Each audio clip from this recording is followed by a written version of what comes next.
the rebuttal. Sure. This is the June 14, 2016 meeting of the Fairfield Town Plan and Zoning Commission. The first item on the agenda, the meeting minutes from May 24, 2016. Motion to approve by Commissioner Alessi. Second by Commissioner McAleese. Does everybody have a copy of that? I reviewed it. I didn't see anything needing changes. Commissioner Corcoran, you have something? Oh, sorry. Thank you very much. So we have Commissioners Barrett and Francis are absent. Commissioners Noonan and Ford will be sitting in their place. Regarding the minutes, maybe just change Microphone. it to Ms. Coleman instead of Mr. Coleman. Yeah, you need to use your microphone. Sorry, it's a...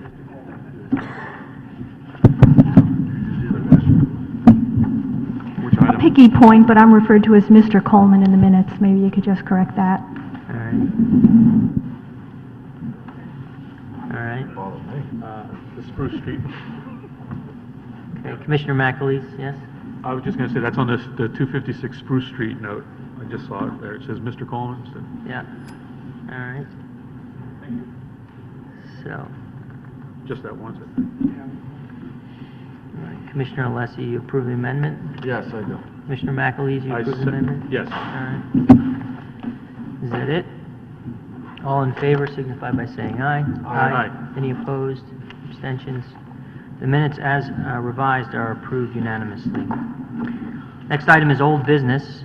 New application to recommend a public hearing. 175 Jefferson Street, special exception application of Sacred Heart University for renovation of a portion of an existing building for a student residence hall in an R3 zone. Mr. Chairman,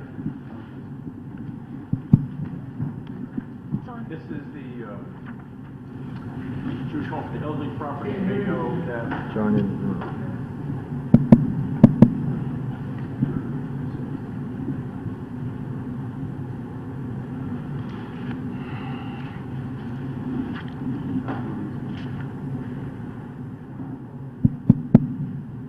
Well, I'm going to try this to see. Thank you. Sorry for the technical No worries. difficulties. The existing Jewish home for the elderly on this property is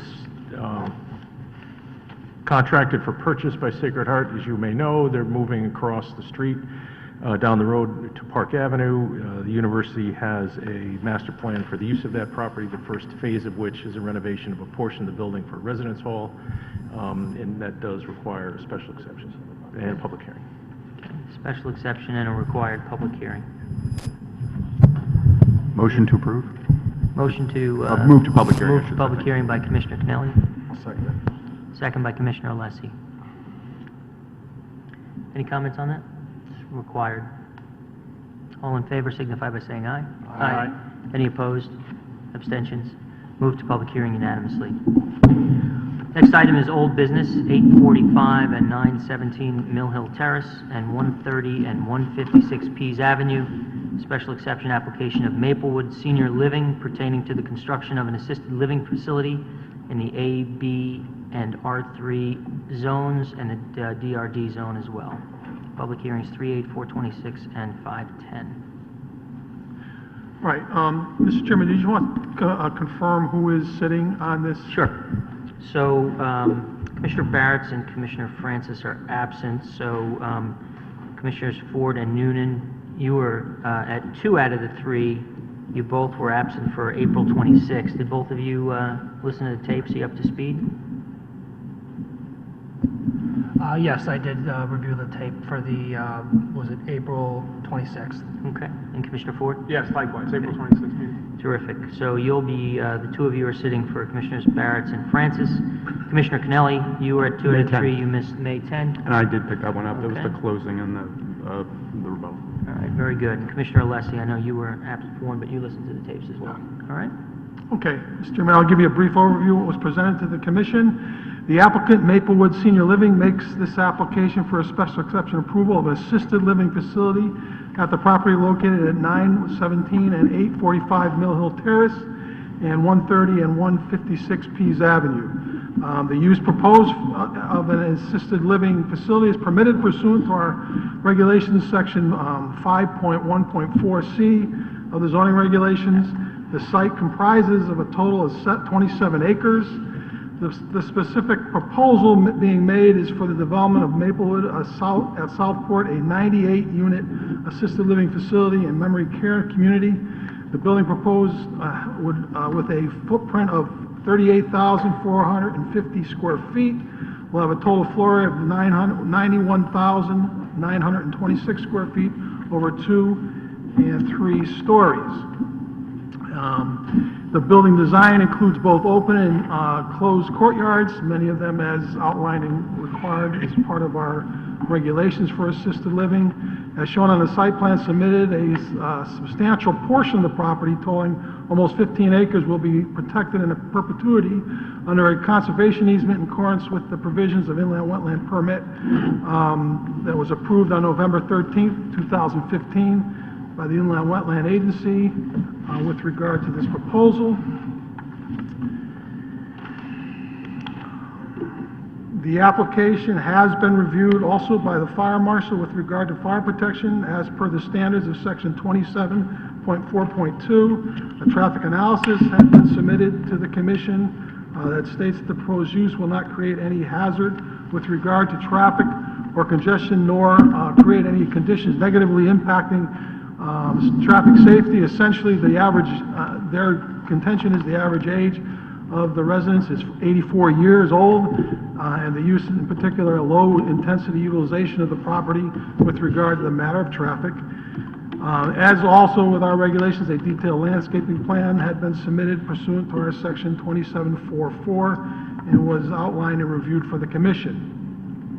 Again, as far as the traffic issue, a senior living facility, as I mentioned, consisting of the 88 units, 92 of the units will contain a single bed, and the remaining 6 units will have 2 beds in each unit. This will sum up to be 104 beds on the site.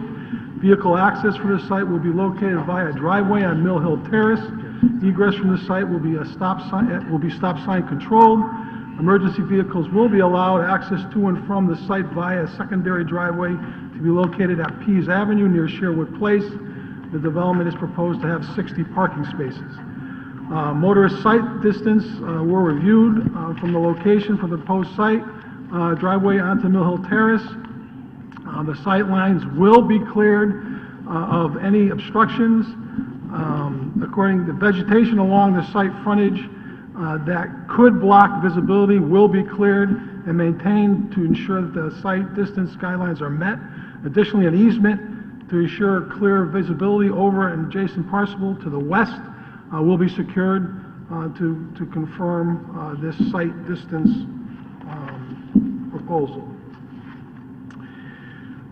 Getting back to the inland wetland application and that information, the current proposal involves the demolition of an existing dwelling at 156 Pease Avenue and a demolition of an old building dwelling foundation and one watercourse road crossing along the proposed new 556 foot long access road. The construction of the senior living facility with parking, drainage, and grading modifications. The proposed new senior living facility will include a disturbance of 5 acres of the property to construct the senior living facility.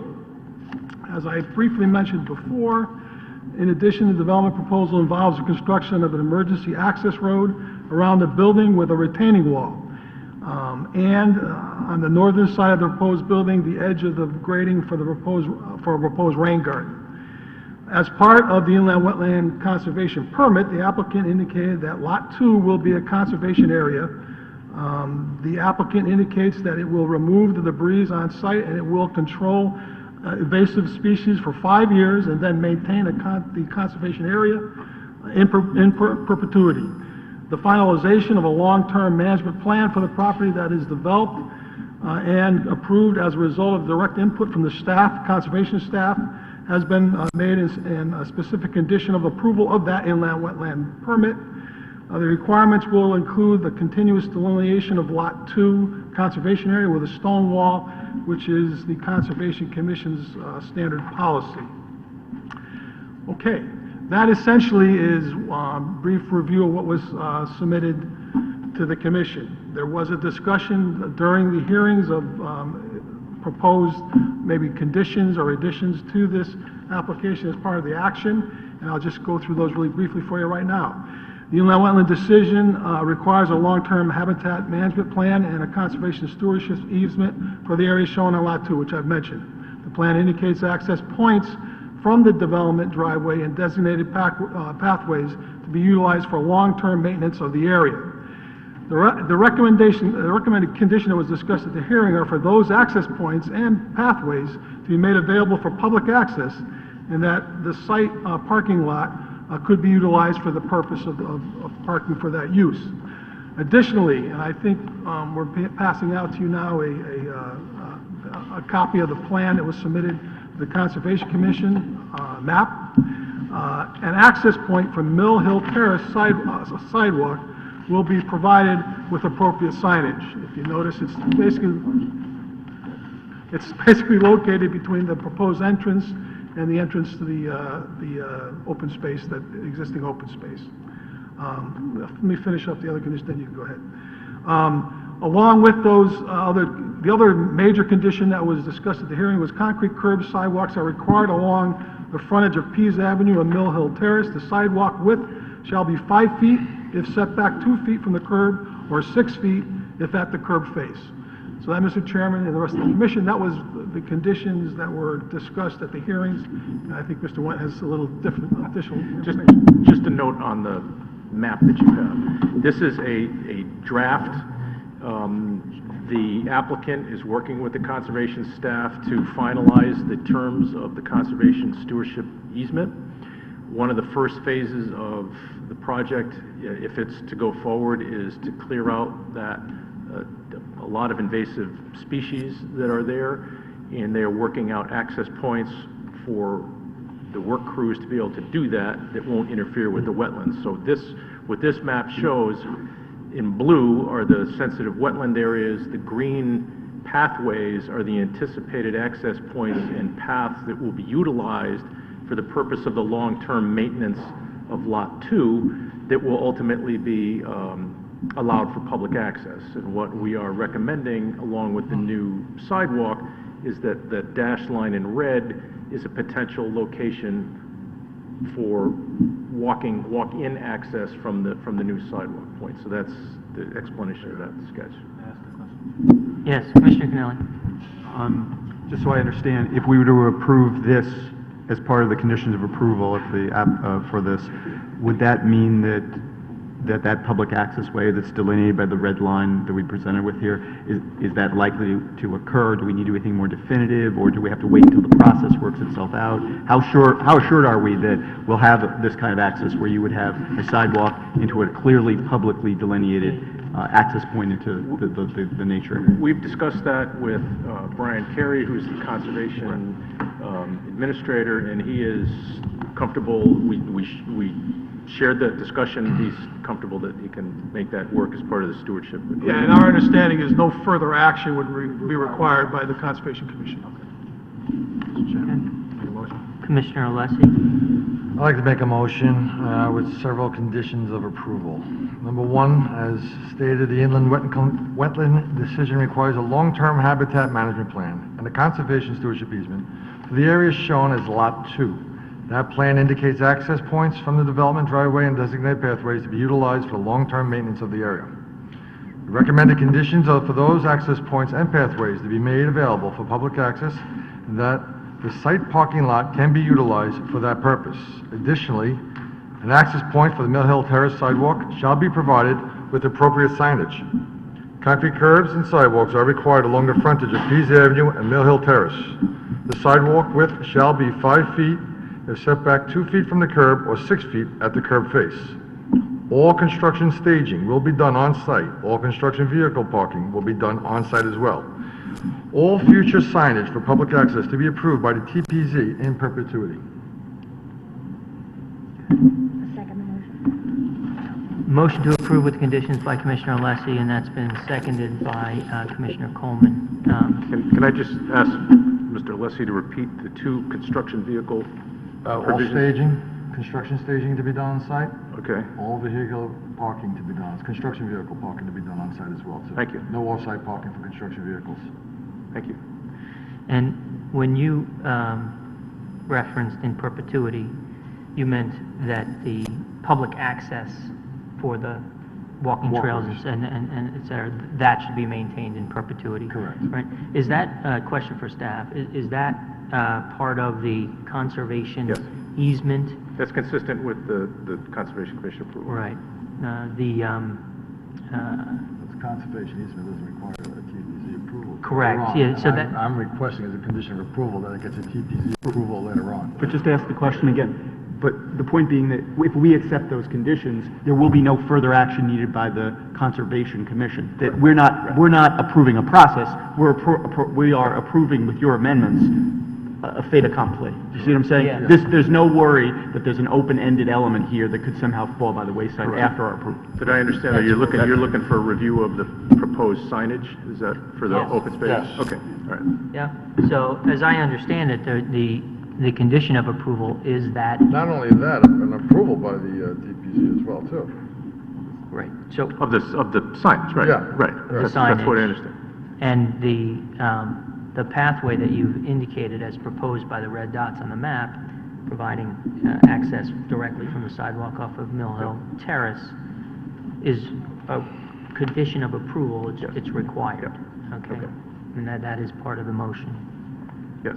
So they come back to us like a sign application, just show us what they're going to do. Good. Okay. Right. I would think that that would be appropriate, right? And that there would be certain language that we might want to see relative to, advertising the trails and the space available to the public. I mean, I understand that since it's not town-owned property, we can't require the same signs that we have for quote-unquote open space, which is a legally defined term. But, as we discuss this, it would be my recommendation that the signage be as close to that as possible. What's going to come before us anyway? Right, but my comments are both to the commission as well as the applicant in, preparing a proposed signage plan that would be, clear and, fit within the character of the other types of open space that are in the town, so that people understood and were welcomed to use the space as we intend. It's a high-traffic area, there's a lot of foot traffic that goes along that pathway, and, if this proceeds, it would be my hope that it becomes an asset to the community, so that they can use it and enjoy it. So that's my comments on that piece. I have a few more things to say about other portions, but Commissioner McAleese. Excuse me. I don't know if I do this as an amendment to what Commissioner Leslie was suggesting, but I would also like to add that I think the proposed main access should also be the only construction access to the site, since many people spoke at the public hearing part of this, arguing about the emergency access over on Pease only being an emergency access. If we're going to limit that once the building's in place, I'd like to see that be a condition of the construction period as well. Okay, so... I don't know how to phrase that. Yeah, I have no problem amending my motion to include that the construction entrance and exit will be strictly on Mill Plain. Mill Hill. Mill Hill. Mill Hill Terrace, Yeah. I'm sorry, Mill Hill Terrace. Okay. Yep. Commissioner Coleman, you agree with that? I agree with that. Okay, Commissioner Coleman agrees with that condition. Okay. I have some comments about the overall plan. Does anyone else have things they'd like to bring to the table to raise? So this application was lengthy. We had a lot of public comment. We had a lot of public comment that was a bit of a rehash of things that were raised before the Conservation Commission, and frankly were dealt with before the Conservation Commission. It's really significant. It was significant to me that in the Conservation Commission's decision approving this, it was not limited to simply reviewing the condition of the property and the remediation, but at page 16, and we talked about this at the public hearing, Conservation Commission has conditions that go well beyond the remediation and stage, they actually stage the construction of any of the property. The in-common work, all remediation, all mitigation of debris cleaning and invasive species removal are to happen first. The remediation was the subject of considerable comments and questions. Remediation is not within our jurisdiction. The Conservation Commission oversees that, and they have approved a plan of remediation. There was a report that was filed by the applicant with the Conservation Commission, and that was the subject of much debate and consideration there. And I believe that was tweaked, and it was approved by the Conservation Commission. The applicant here, in doing this construction, has to follow those rules, and it is under the strict oversight of the Conservation Commission. Once the remediation and the debris cleaning and all of that is completed, then they have to go through the put in the impervious surfaces. And it's only at that point that they can then, commence phasing of construction. The conservation opinion is very clear. It's actually bold and underlined that all of this work shall be completed prior to development generating new impervious surfaces. Then road and building construction may commence as the final phase. So I just want to provide these words of assurance to the public that you don't just have one commission here overseeing the construction and the remediation of this site. Conservation has to take, and they will, a careful view of all the phasing to make sure that the site is remediated properly, the site is cleaned up, and that the construction and phasing is completed. We heard a lot of comments about traffic. Frankly, I believe that this is the best option available for development of this site, for this community and this location. We heard some comments that this was, strictly a residential neighborhood and that we shouldn't consider approving an assisted living facility, in this location because of the features of the residential community here. And it's significant to me that this is adjacent to the I-95, exit. It's adjacent to commercial properties, the Coromandel Restaurant, the Dog Cleaner, W. Jennings. It's down the street from a major intersection on the Post Road. There's Mill Hill School, an assisted living facility, that's nearby.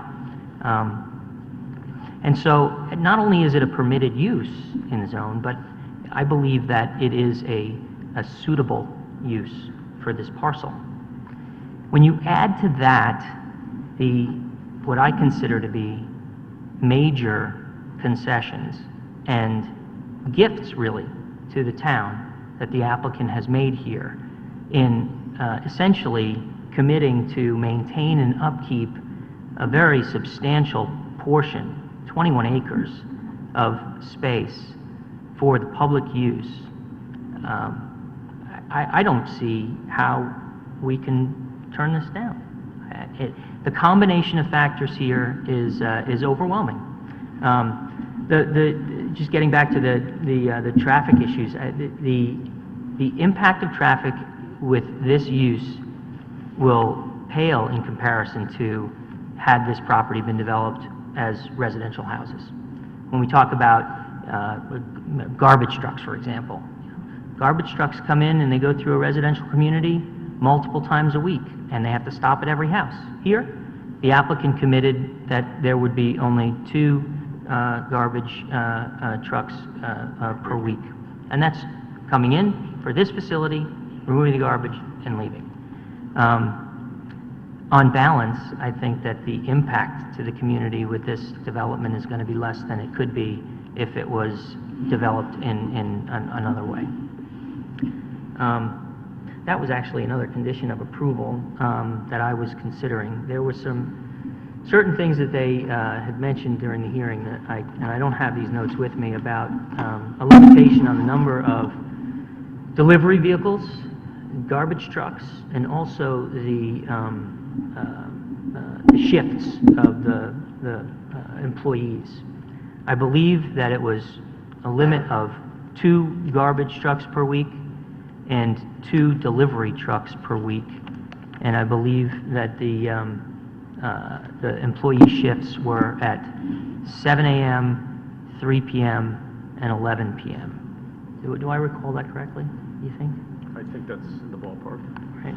So Commissioner Lessie, would you consider an amendment to include those additional conditions of approval? Garbage backs up. Required. Limitation on garbage trucks twice a week, delivery trucks twice a week, and shifts at 3. When delivery trucks, we're talking what, food delivery? We're not talking UPS or anything like that, right? I'm talking about delivery trucks to the facility. I don't think we can restrict UPS trucks and that kind of thing. I'm talking about, the Cisco linens and, for, Yeah, I have no problem with that. okay? Yeah. All right. Okay. Commissioner Coleman? I'm a little uneasy about that, because I think that I'm a little uneasy about it because, although I'd love to see them stick with it, I think that we may be restricting their operational decisions as to what's going to best work for the facility before it's even built. Should they find that they need 3 deliveries a week, it's not going to kill the neighborhood, but it may kill them if they can't do it. My reaction to that would be, these are things which the applicant committed to in the public hearing as a means of, assuaging the concerns of the public. While I stand by my comments with respect to the community and the mixed uses that we see here, it's still a residential community. And, in response to the public comments, the applicant committed that they could limit garbage trucks to twice a week and delivery trucks to twice a week, and that they would stick to employee shifts at 7, 3, and 11, so that they would offset the school schedule and other, traffic flows, in the community. So if they build it and have an issue with that, and they need to have extra delivery trucks, because they can come back to us. Okay. Doesn't mean that they're, permanently, Locked in. Okay. But at that point, they're going to have to explain to us why they need a change, and how that's not going to have a substantial impact on, the flow and how things are operating.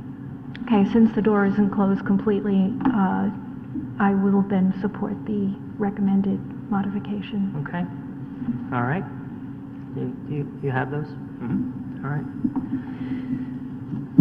So with all of that having been said, I support the motion to approve with all the conditions that we've recited. Can I make one other comment? Of course. Commissioner Coleman. I'm sympathetic to the neighbors who are concerned about a development, of this scale in the middle of their community. But it's unreasonable to ask the owner of 27 acres not to develop it at all. That's just an abuse of their financial interest in the land, if nothing else. And I think that you ducked a bullet on this one, because there are some applications that could come before us for high-density development there that we wouldn't be able to stop. And so I think that Maplewood appears to be a good neighbor, and I think that this is an appropriate use of the land. It's probably the best you could expect out of this land, and hopefully it will blend well with the community. I support the application. Thank you. And that you just reminded me of another, something else that I took into consideration. It's a beautiful building. You know, it could have been bigger, it could have been higher. It's not. It's made of real stone and fits with the character in the community. So I like that as well.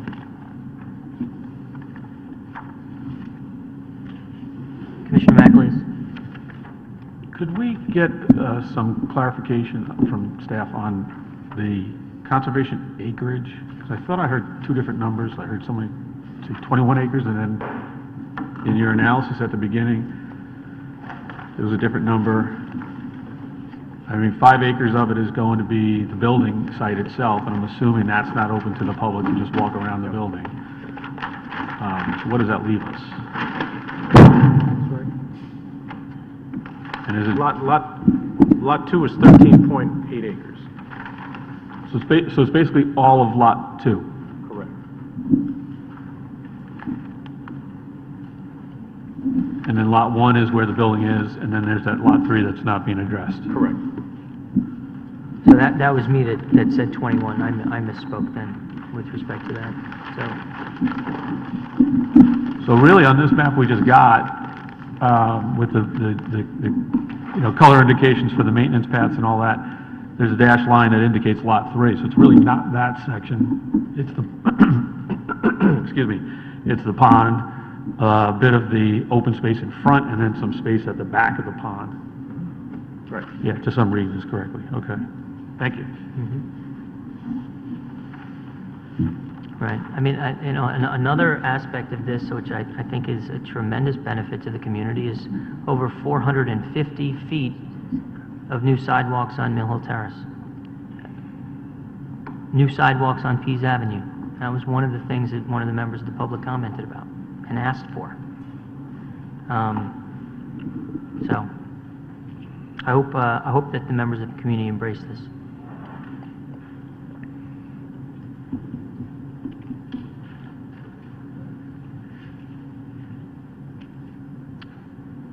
Anyone else? No? Are we ready to vote? Okay, I think so. very good. Motion is to approve with conditions by Commissioner Alessi, seconded by Commissioner Coleman. All in favor signify by saying aye. Aye. Any opposed? Abstentions? The motion carries unanimously.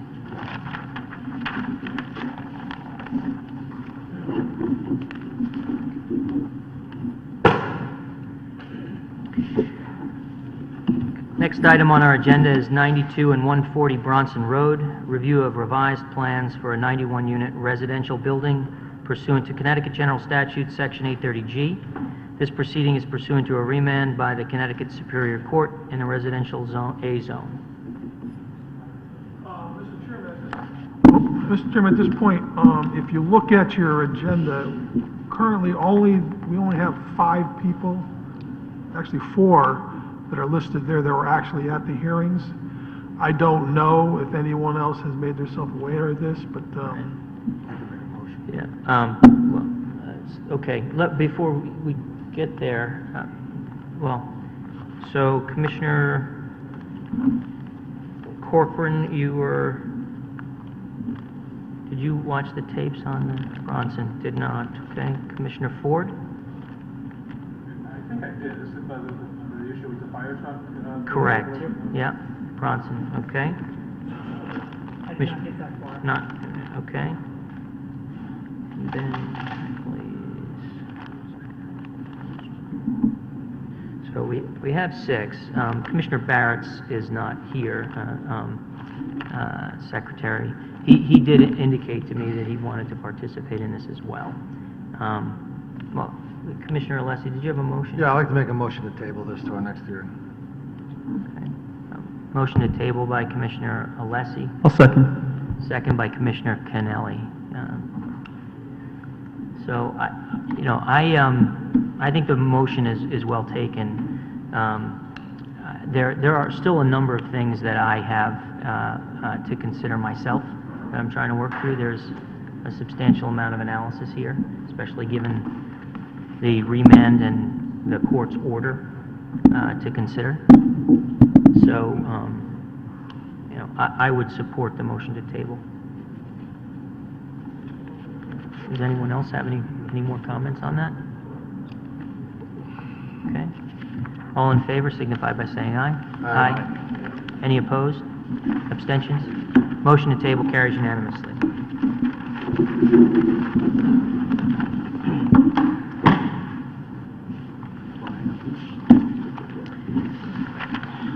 Next item is compliances. 222 Post Road, compliance application of Kevin O'Halloran for 150 square feet of seasonal outdoor dining in the design commercial district.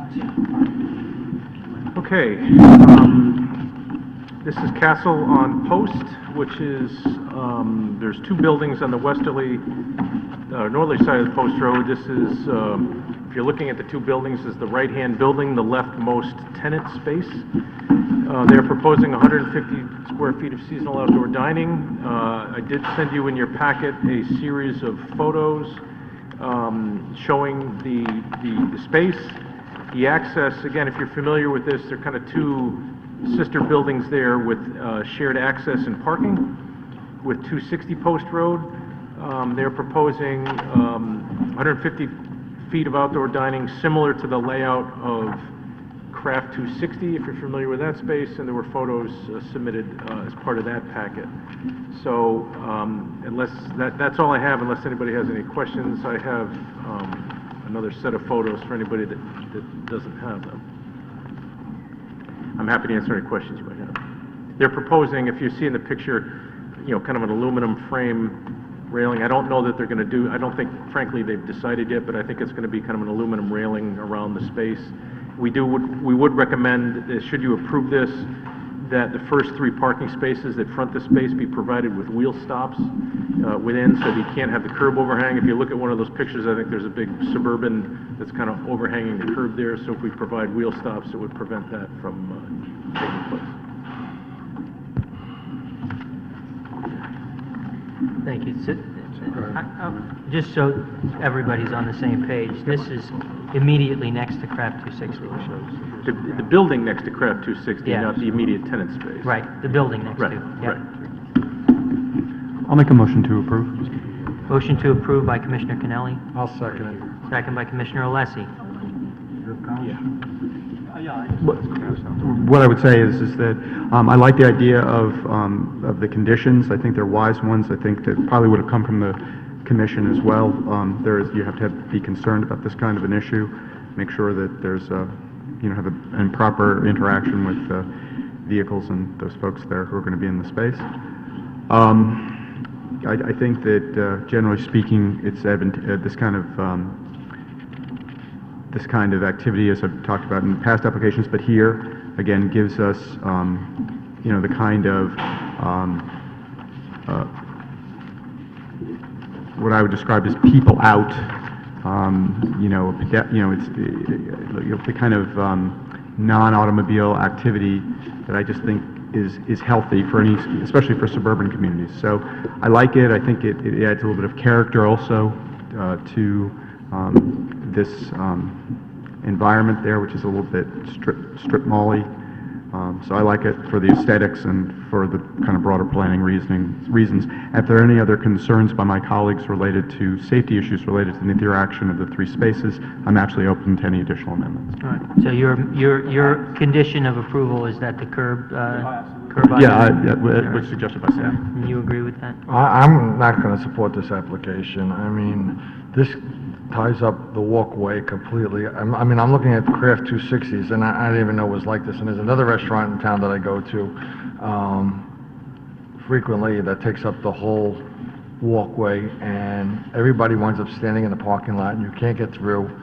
I'm not a favor of this type of outside dining, and I'm going to make the recommendation even next year for this one, this Craft 260, and the other one that I have in mind, not to be approved, because there's no wheelchair access, there's no access on the sidewalk at all, people can't get through, food is coming in and out all the time. I mean, if it was a different situation like Miro Kitchen, that took up space out of the parking lot but freed up the walkway, is one thing, but this just, it just ties everything up that you can't walk on this at all, so I'm not going to be supporting this. Yeah, so it's interesting, you say that it ties up the walkway, and, I've been to Craft for 260 as well. So people do wind up waiting on the sidewalk next to Craft 260 because there's nowhere for people to stand out in front of the restaurant, right? So if all of these storefronts were restaurants and they all had outdoor dining, because then there'd be no sidewalk. It'd be, you'd be walking out into the parking lot. And, the only reason why Craft 260 kind of works is because it's alone, right? It's not next to another restaurant with other outdoor dining next to it, and it's on the end, so it doesn't prevent people from walking down the strip from store to store to store without, having to go out into the parking lot. So, Castle on Post is, you see in the picture, is next to the Lobster Pot. So is the next application that we're going to get from the Lobster Pot to put in outdoor dining all the way up to the curb, all the way up to the parking lot, so that the entirety of the frontage of the building is taken up with what, with the outdoor dining? How do people move around? How do they walk from place to place? I support the outdoor dining, I really do. And I want to support this because it might work in isolation as an end unit because they would have the availability of the space in front of the Lobster Pot for people to wait for tables and such. But then, does the Lobster Pot really want that? I mean, if the Lobster Pot comes next, what do we deny them? you know what I mean? Because they already got it. It was. It's happened in other places in town, and I've frequented other restaurants, and it's a problem. I mean, there's people standing in the parking lot, there's kids standing in the parking lot, you can't get in and out of restaurants, you're cutting through people that are eating on the sidewalk. Commissioner It's Noonan. difficult. Finish your thought. No, I'm good. The Castle, is it on the corner or on the end of the strip mall, or is it in the middle Yeah. It is, like it's on the it is corner. the end cap of its particular building as well. Right. of its particular, so if I'm looking at, 222, I see it, okay.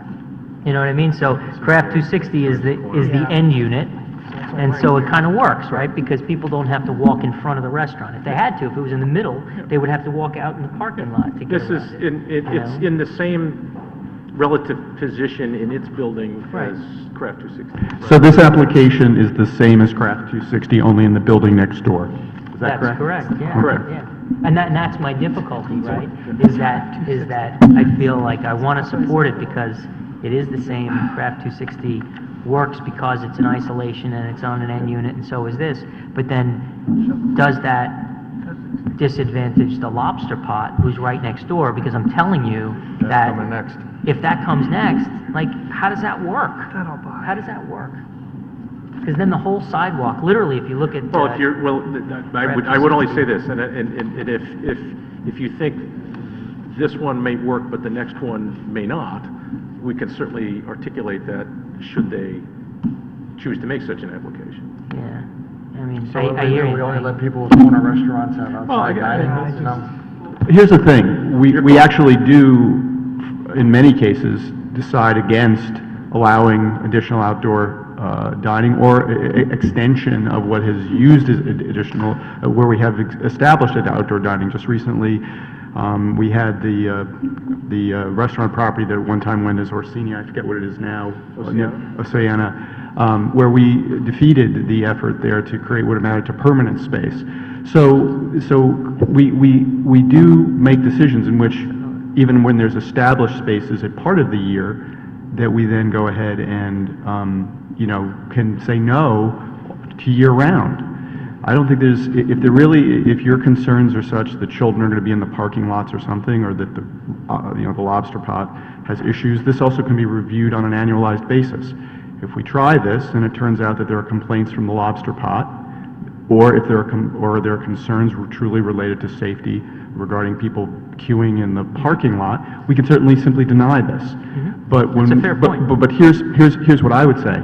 I would say as a broad matter of planning, I think it's valuable in these kind of strip mall-y environments to put more people out. I think it's healthy. It's as a matter of if you look at any national planning journal, they'll tell you that the more pedestrian and outdoor dining and things like this you do, the more the way you calm the effects of drivers, etc. But here, we have the mirror images in two buildings, one where you have Craft 260.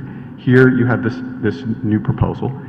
If either the Lobster Pot objects, or if it becomes clear that it doesn't work, we have the power after 1 year to simply say, this doesn't work. But I think to say no to them, anticipating some future application of another restaurant, isn't wise. However, if the Lobster Pot, for example, lodges a complaint with town plan and with the zoning and planning office of the town, that's something also could be considered as when we take this up next year. But I think that these are worthwhile experiments in the name of making environments like this at that far end of the post road, for example, I think more attractive, more interesting. So I would urge us to, in the name of experimentation, to approve this, and we certainly can turn right around if we're uncomfortable and say no next year. Or if the Lobster Pot, for example, objects, we can take those considerations in and say no as well. And certainly if the Lobster Pot comes to us and wants to do this and we think it's not appropriate, one of the things we can also do is ask that maybe these areas be trimmed back so that there is a walkway area to from the edge. And this may limit the number of patrons, but it still may be an option that say, in conjunction, those two restaurants want to take up. But for now, it does strike me that this experiment, if we're willing to do it, could add some value to that area. Good comments.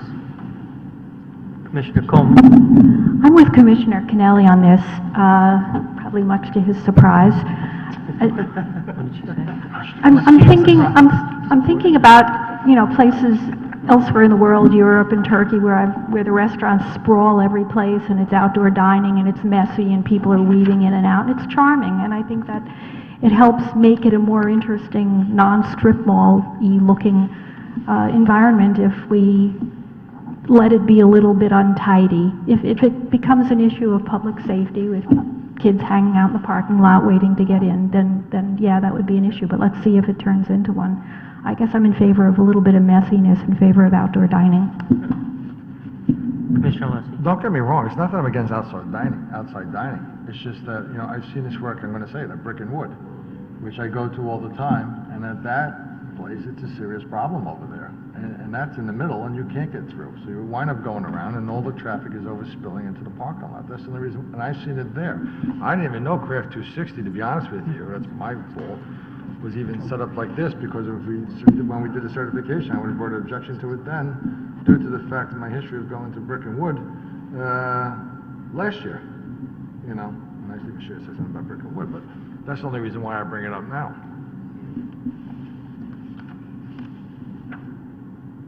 Which, don't get me wrong, it's a good restaurant that I go to all the time. It's just not Commissioner Noonan. Yeah, as I think I alluded to, my initial concern was with Craft 260 right there, maybe not a uniform application. Come compliance, though, Commissioner Alessi could easily persuade me that Craft 260 and this current Castle Rock, what is it? Castle on Post. Thank you. Uniform application, they can both go at that point. So, Or be scaled back, or be just scaled move, back, just any of have those one things, yeah. one aisle. But at least then it'd be a know. uniform application, and that'd be my thought right now. Is with 260 right there, it's hard to hold them back. So that's where I come out. Commissioner Macklin. There's not much to add to that, except I was really listening to, I'll go for it, why not, to Commissioner Kennelly, and I take sort of a personal approach to this too. I live on this side of town, on the east side of town, and there are no places to eat outside out here. So it would be great to get another one. Just a minor footnote. Okay. Any other comments? We ready to vote? All right, motion on the table is to approve with conditions. All in favor signify by saying aye. Aye. Any opposed? Aye. Commissioner Alessi opposes. The motion carries. I'm not going to try and add them up. I always get it wrong.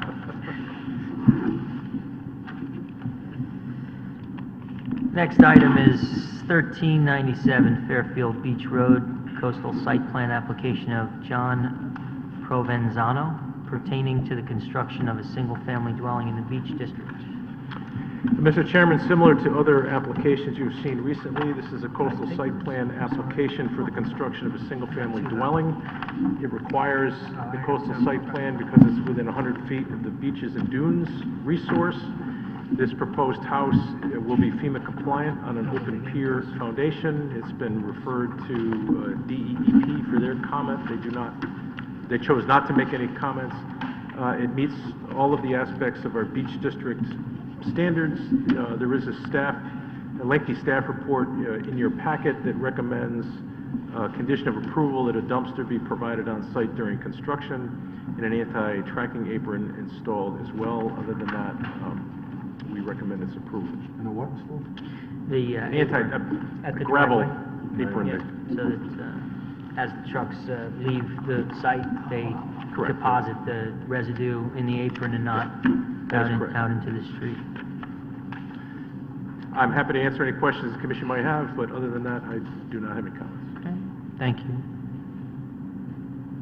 I have a question, Mr. Chairman. Commissioner McAleese. Looking at the coastal area management site plan review, and on page, well, it's everywhere, actually. It says, that's typical note, consistent of the concern cited in item number 1 or main conditions of approval. And this, I might be splitting hairs, but that looks like a sort of aerial number 1, but I only see Roman numerals for other headings. Yeah. And I wasn't sure if I was really looking at, like, for example, page 2 is a Roman numeral 1, and then there's a Roman numeral 1 and 2, and then it jumps to 4. Right. Are we missing something from this report, or is it just a... So, I gotta be honest, I struggle with that myself, and I was trying to find where they were indicating the conditions Because of it approval. but referred to a lot, so... Those are what Mr. Wendt just reviewed, and it is Roman numeral 1, and it is the Oh, he said that. apron. It should be, yeah, and the I'm dumpster. sorry. I'm sorry, did he say, I missed that. Yeah. I think the confusion is, and it's on page 2, what those notes refer to is the narrative that's on page 2 of the report, and there's an I there that should be a 1. Roman numeral No, 1. right. Well, I'm sorry, I missed that point you were Sorry. making earlier. So, yeah, it would be, that's, the notes it's referring to, it refers to the narrative that is on page 2 of the staff report. So, for example, the second to last paragraph says a dumpster should be located on site Correct. during all construction. Do you see that? Yes, because then there was a specific question I had something to do with, it talked about reducing density, that the goal of directing development away from the shore area and natural floodplain. And is that what they achieved through, on the drawing by pulling it back? I think it's 7 feet from the shoreline, is that? Yeah, modestly, yeah. I mean, Okay. that really goes towards reducing the overall number of units on the beach there. In this case, it's a 1-for-1 swap, so there's no increase in density there. We have occasions where there are many properties down on the beach that have more than one dwelling unit on them now. And so what we're trying to do is move closer to conformity. In this particular case, though, it was one house, will be one house, so there And they're really pulling is it back, so it's not right on the edge of Right, the beach? right. Okay, that's what I understood, I wanted to be sure. Thank you. Can I have a motion? Motion to approve. Motion. With the With- conditions as stated. Motion by Commissioner Alessi to approve with conditions as stated. I'll second the motion. Second by Commissioner McAleese. Okay. I think we've discussed Yeah. pretty much everything we need to discuss. Anybody else have any questions or comments? All in favor signify by saying aye. Aye. Any opposed? Abstentions? All right, the motion carries unanimously. Next item is public hearing. 901 Kings Highway, special exception application of Calvin United Church for a daycare facility in the design commercial district and the residential C zone.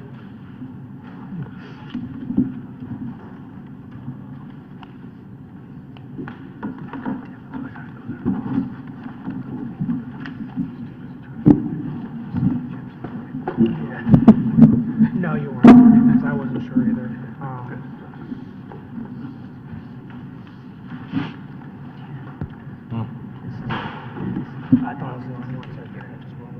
Between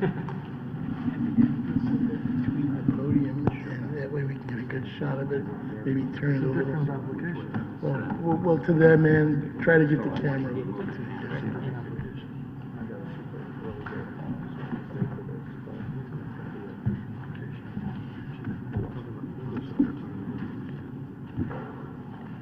Slow down.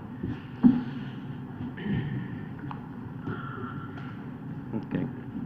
Good evening. My name's David Wojtowicz with J.P. Franz and Associates Architects here in Fairfield. I also have the client here with me. If there's some questions I will not be able to answer, I'm sure we can provide. What we're proposing here is to reestablish a daycare that was on this site back through 83, 93, from what our records indicate in the zoning file. It was located in the Calvin Hall section of the property, that particular building there, and they now want to relocate that to the lower level of the church, which at one time was designed for religious education at the lower level, as most churches are. The proposing is the lower level of approximately 980 square feet to be used as the daycare center. And we're proposing approximately 35 children of ages 3 to 5 years old. And with that amount of children, you need 1 per 10 in supervision, and they're recommending at least 4 and 2 aides, so they would have plenty of coverage for that children through the state. The daycare is through a state license at the end, that they have to meet all the state licensing requirements in order for them to obtain the license at the end of the process if we're approved here and move forward. The times as, this is the existing site plan. I'll show you the proposed site plan. We're proposing minimal exterior changes to the property or the buildings themselves. The existing church has 2 stairway exits, and we're proposing that the daycare will enter at the rear here. And as you know, the parking is all at the south end of the property, abutting I-95. That's all existing parking. All the buildings are existing. We're just proposing to provide a smooth, level sidewalk to the rear entrance of the building. They also still have the older playground area that was established there when they had the older daycare facility, which is located around the single-family residence there, which I say it's a single family, but it is a 2-unit residence in which the playground is fenced in. It's a 6-foot-high screen fencing to the abutting properties, and it's a 4-foot open chain link fence on the property itself, so they have visual supervision of the kids in the playground.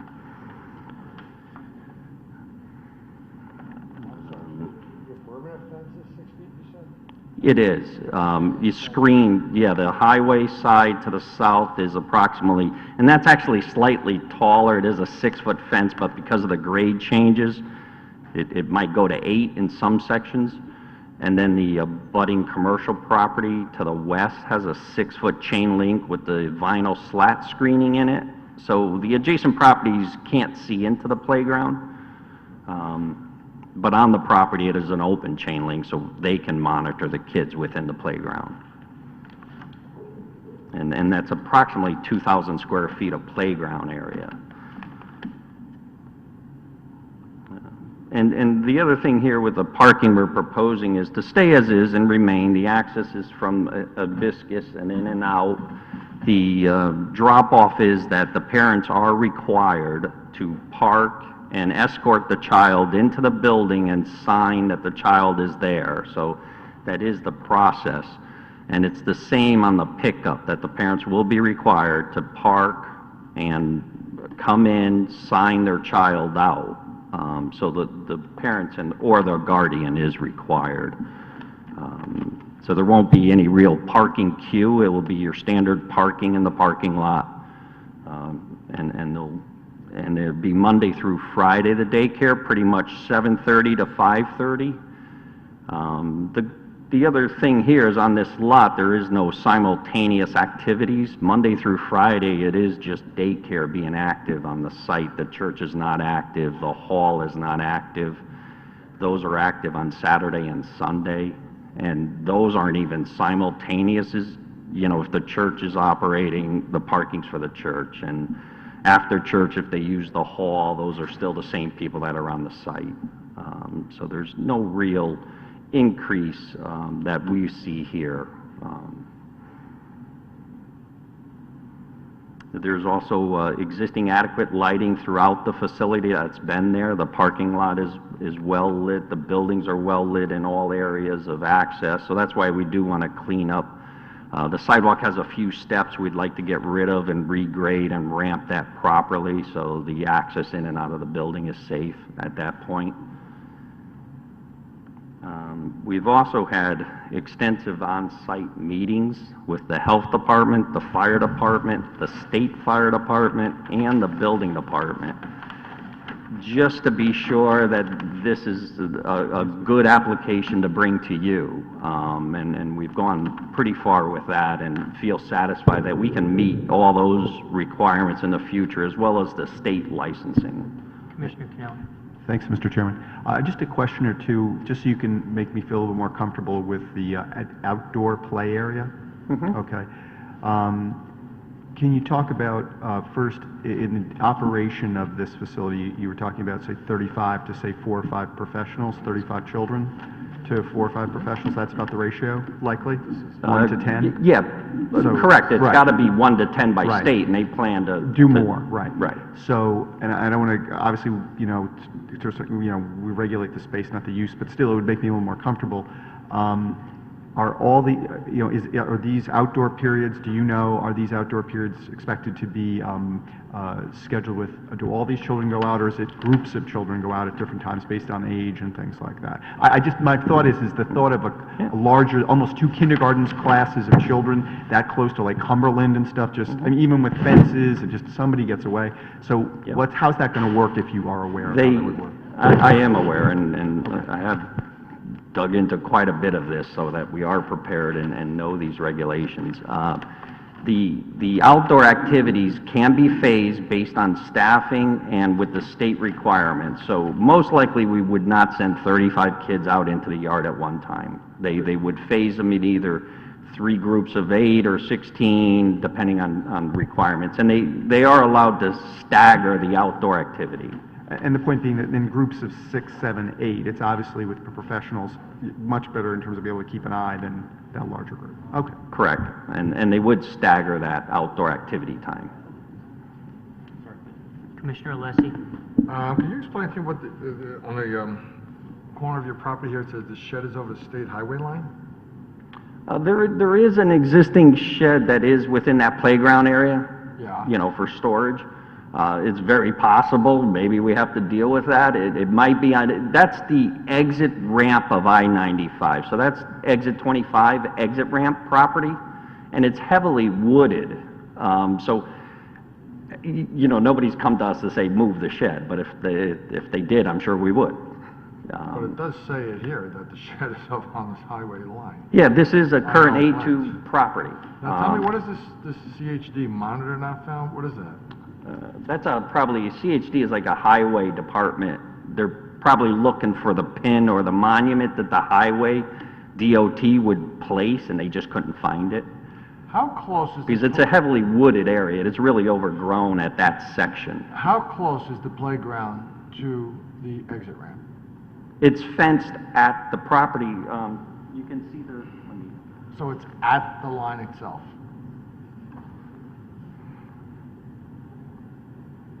if I read the map, if I read this survey done recently, it appears the fencing might be over the property line, that there is a portion of that shed and the fence line over onto the state highway off-ramp property. And it says state fence, which they might have put a fence inside the state fence. There's a stockade wood fence inside a chain link fence. you know, I see the stockade, that's what I said, the grade changes there, and it's heavily wooded, and it is fenced, but if part of the regulation is for us to move the fence to our property line, I mean, that easily, we still have sufficient playground area by the state regs.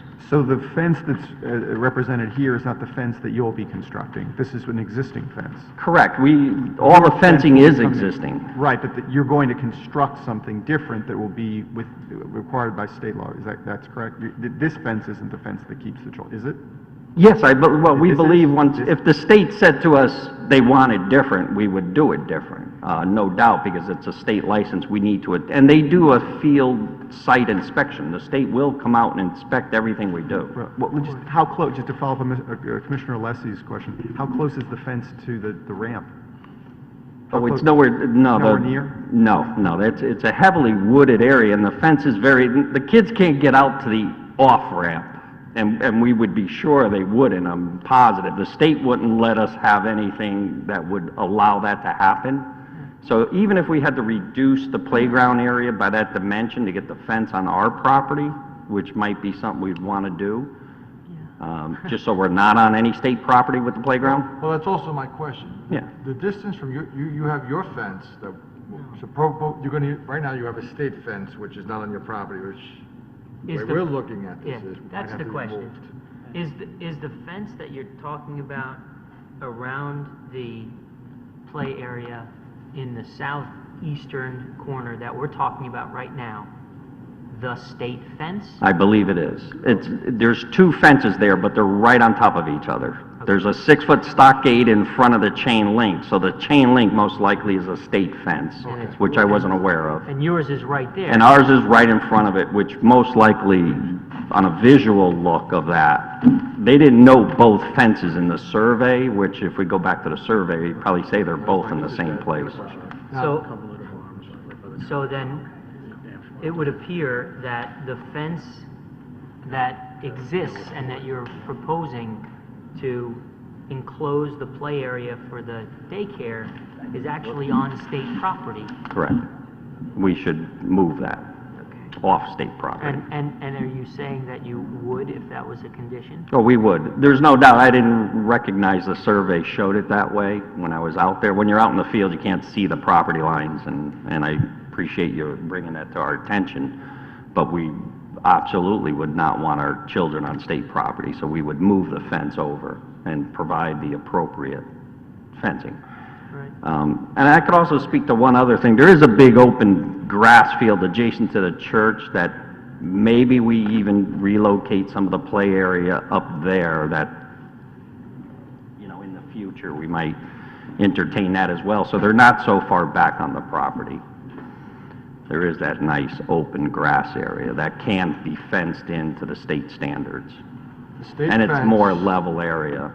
What's the distance from the state fence to the exit ramp?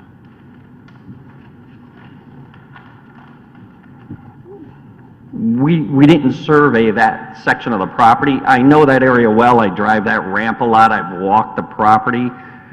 I would have to estimate, you know, and then I might be guessing, you can look at it aerial, but I would estimate it's wooded and at least 15 feet of heavily wooded area and possibly a little more than that. But I'm really just eyeballing 15 to from 20. driving. Your guesstimate is 15 to 20 feet. It's like from here to the green. Yeah, I mean, it's, and like I said, we do have the option of relocating the fenced-in playground closer up on the grass if that's a subject of condition, we can do Like on the that. lawn that's closer to the post road? That's a very deep lawn, that's a big area, we would not set it close to the post. That's Kings Highway, but we wouldn't set it.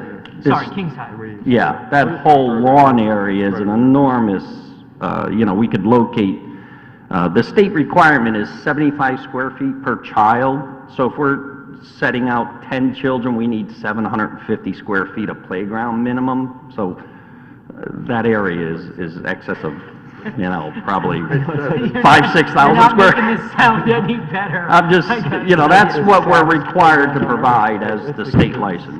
Yes. No, it's very Sorry. But there's plenty of area to be clearly off the roadway. You're saying it's a big area, and if you had to limit it further, then you would. easily we could be 60 feet off the Kings Highway with a playground area. Okay. Okay. Are you finished? Yeah. Thank you. So you can continue if you have, we have no more questions on that issue. Okay. So going to the floor plan of the lower level, and this is the area of most of our review. We got health department approval at our first level, and pretty far along with the fire department. They had no real issues with site access, the building as it is. Some of the issues they have is with the lower level of a church building, making sure that the kids are safe in that environment, can exit safely. So the one thing that came out of that is an egress window that would allow kids to escape out of a window.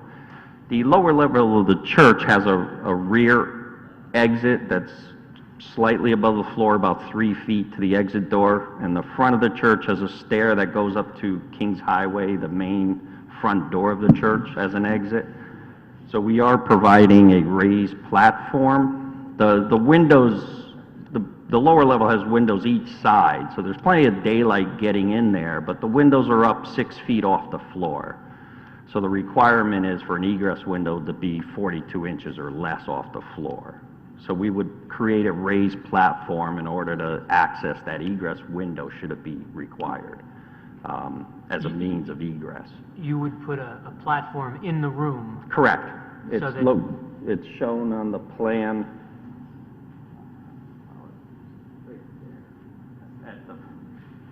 The front larger room, and we could do another one in one of the other rooms. The fire department says, well, maybe we're going to want another one in one of the other rooms.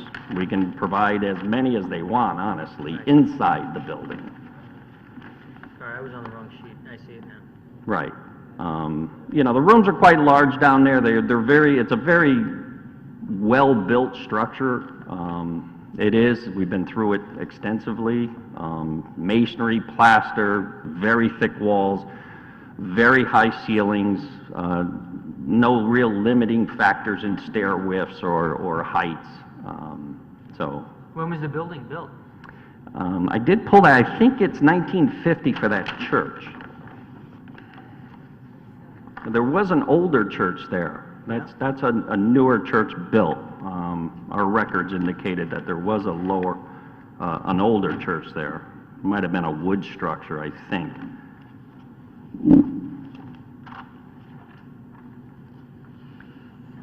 Yeah, because the file says 1900. The cornerstone on the church is 1955. So the records in the tax records there's some, and you can tell that's not a 1900 constructed church. Right. It just isn't.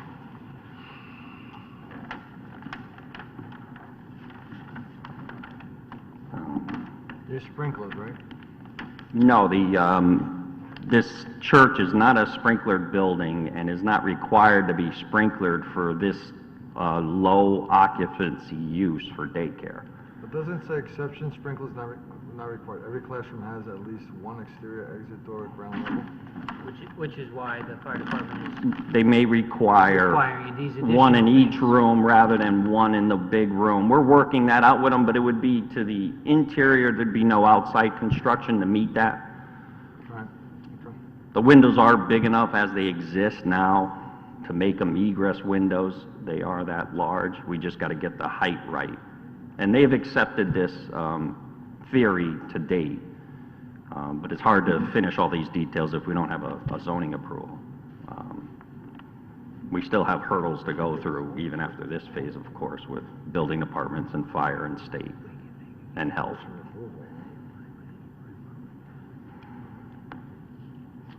So that's pretty much what the drawings and our proposal is, and we're here for any questions if you have them. Does anyone have any questions?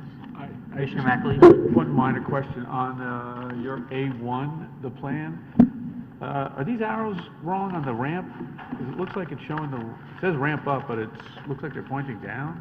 I'm trying to read the plan, and I'm not quite sure. At the far left, at the the rear exit. Correct. Okay, I You just could wanted to either be come, clear. I was coming up from, you are ramping up to the door from outside, but if you're inside going out, it's a ramp down. So it's, Oh, this isn't, I thought this isn't a basement level? It is, but the grade pitches that much? there is a interior stair that gets you to the lower level. The outside is pretty flush to the door, but once Oh, you get okay. in the door, there's a few steps down to Oh, that okay. lower level. Okay, that makes sense. Yeah. All right, thank you. Yep.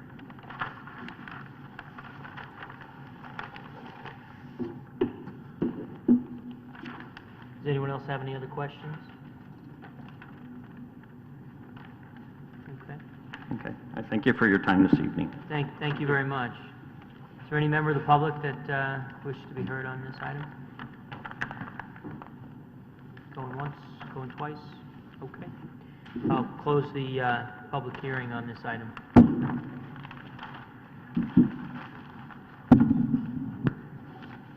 Next item on the agenda is 5151 Park Avenue, special exception application at Sacred Heart University for a new athletic building in an R3 zone.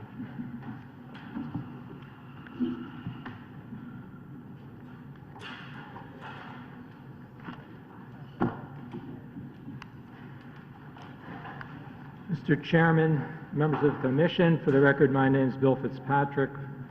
I'm an attorney in Fairfield with the law firm of Fitzpatrick, Gray, and Bologna. We have offices at 1735 Post Road. I'm here tonight representing Sacred Heart University, which, as you know, is located at the intersection of Park Avenue and Jefferson Street. The university campus contains approximately 56 acres located in the R3 zoning district. The zoning regulations for the R3 district include a university as a permitted use via special exception approval. The application before you tonight requests special exception approval pursuant to Section 27 of the zoning regs for the construction of an end zone building in the westerly portion of the main campus immediately north of the university football field. Accompanying the proposed end zone building is the construction of a new turf field over the existing tennis courts east of the proposed new building. The proposed new building is the product of the growing utilization of the William H. Pitt Health and Recreation Center located in the southwesterly portion of the campus. The proposed end zone building will be used primarily by the general student population with limited Sacred Heart athletic team use. This then permits the Pitt Center to be used primarily by the men's and women's athletic teams for both training and competition. At this point, Mr. Chairman, I'd like to introduce Mr. Patrick Rose, an architect and the principal of the firm of Rose Tizo and Company LLC of Fairfield, to offer the plan specifics. Patrick.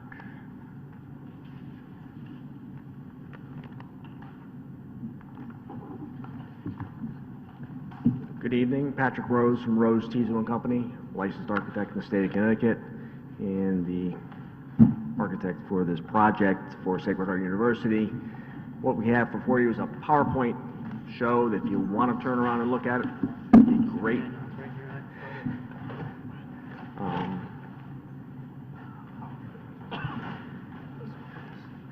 The building before you tonight is the end zone building, which will be known as the Bobby Valentine Athletic and Recreation Center in the future. Is Bobby here tonight? Sorry? Is Bobby here tonight? He is not. He'll be up on the screen though in a little while. This is a rendering of the building as seen from the campus field. The location of the building is in the north end of campus field. And there's a porte cochere or a colonnade that wraps around the track that encompasses that, and there'll be a terrace on the second floor, and then you've got this entrance to the building on that first floor. But let's move on to the site plan.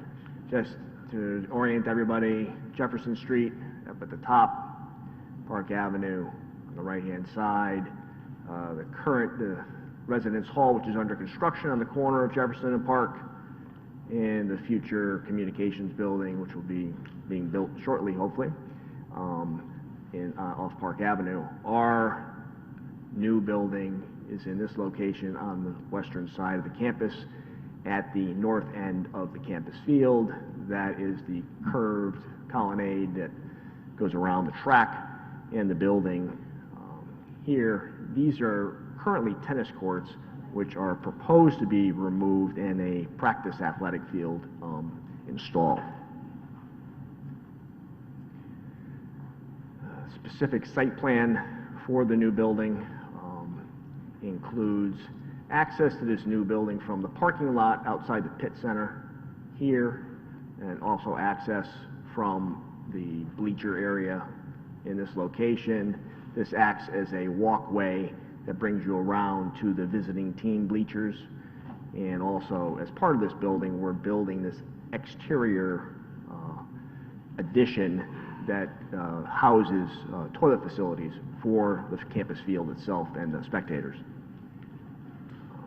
This is at a higher level where the campus field is, so you're entering in on the first floor here, and down behind that, because we are creating this athletic practice field, we're able to create a new driveway between the softball field and the practice field that brings us to a turnaround on the lower level of the building.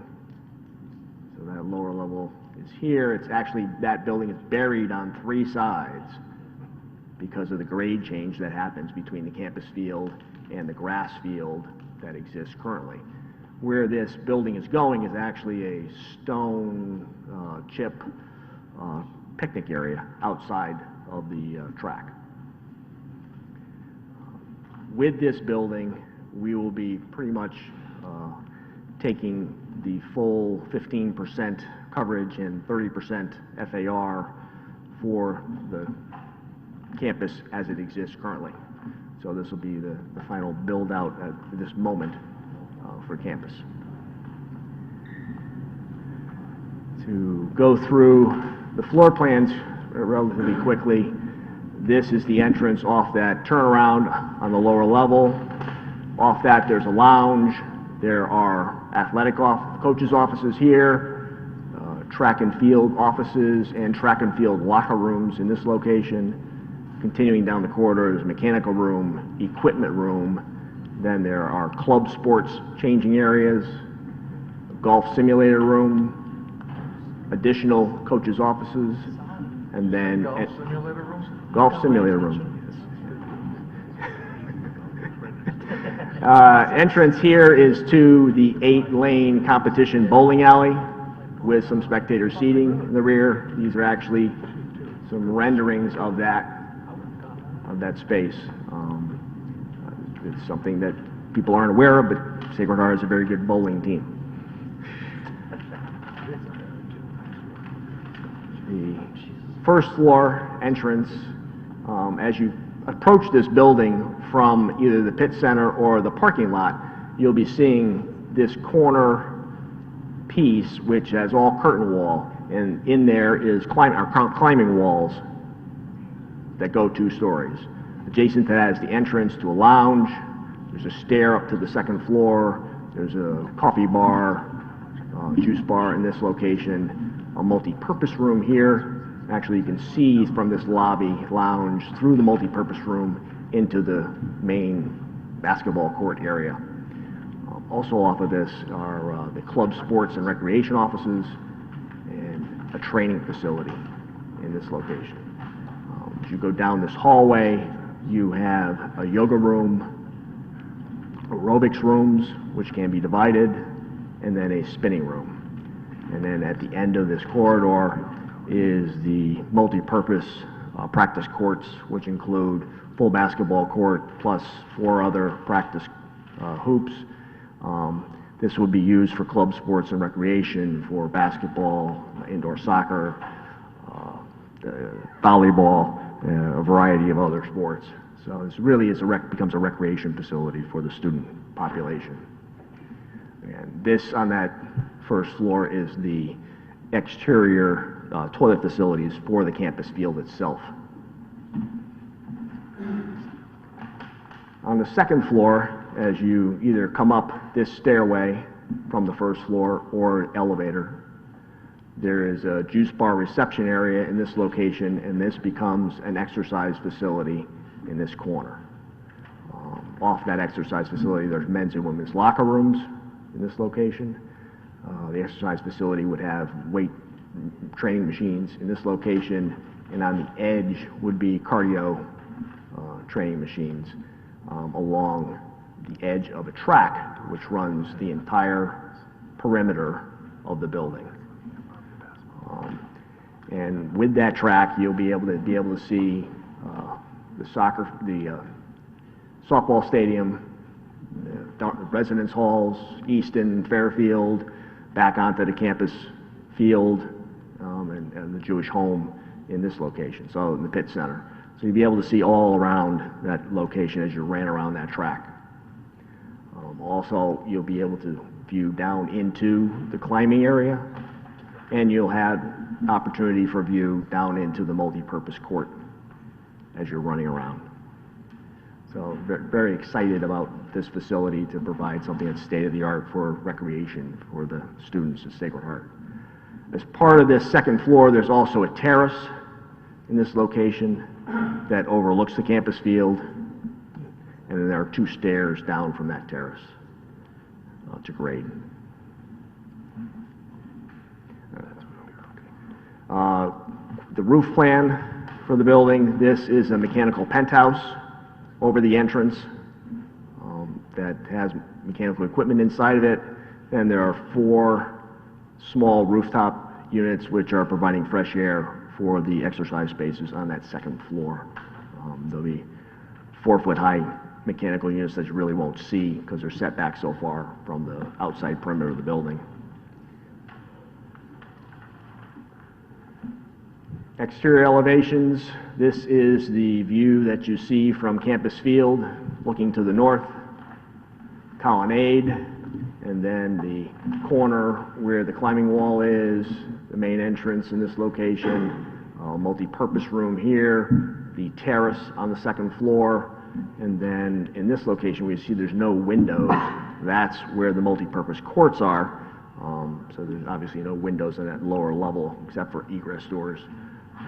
What we envision the building being constructed of is brick masonry, similar to the Pitt Center, similar brick type, and then metal panels on the upper portion here, and in these infills would be metal panels, similar to what we've done on University at the library retrofit and a couple other places where we've used metal panels.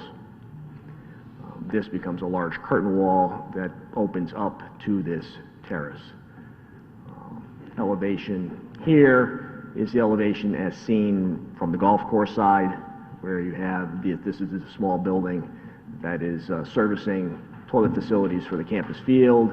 This is the second floor terrace with the stair coming up. Here is where the court is in this location, and the windows on the top where the running track runs around. Top elevation is from the campus road, looking from the east, where we have this corner is where the climbing wall is, exit here, and then this is the slanted portion of the building as it goes away from you. And you can see the grade drops significantly in this location.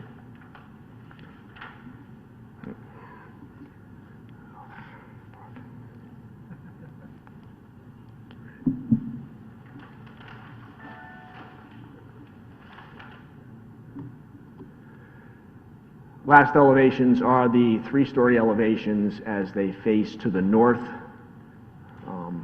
towards the softball field and residence hall. This is the entrance off of that circular driveway. This building, in this area, it looks very much like the Pitt Center, as much as it's brick columns and spandrels and glass infill. Mainly there are, in this location is where the running track is. There are offices and spinning room, aerobics room in this location, and then offices here and a lounge in this location. And the rest of that broken elevation is here. Similar materials, except this becomes metal panels, where the courts are on the first floor.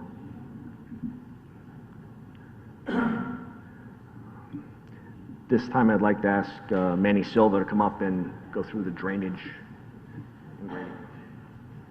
Good evening, my name is Manny Silva, civil engineer at Rose T-Zone Company, licensed in the state of Connecticut. So basically what we have here is this turnaround area where we needed a area for the fire trucks to turn around, and you have the, and as Pat said, here is a practice turf field here. Basically the drainage, how it's designed is the existing area here was a compacted gravel area just off of the track. What we're doing now is we're going to have some landscaped areas here to the east, and we are also going to convert this to landscaping here along the western side of where the golf course is. This essentially it was an existing grass practice field, so we have some increase in pervious area from this driveway and the turnaround in the building.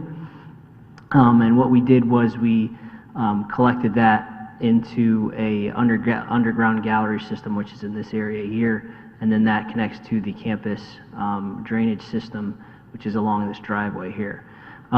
So what we were able to do was design a gallery system that had 214 lineal feet of 4x4 galleries, and basically that's controlled by a small orifice at a control structure in this area here.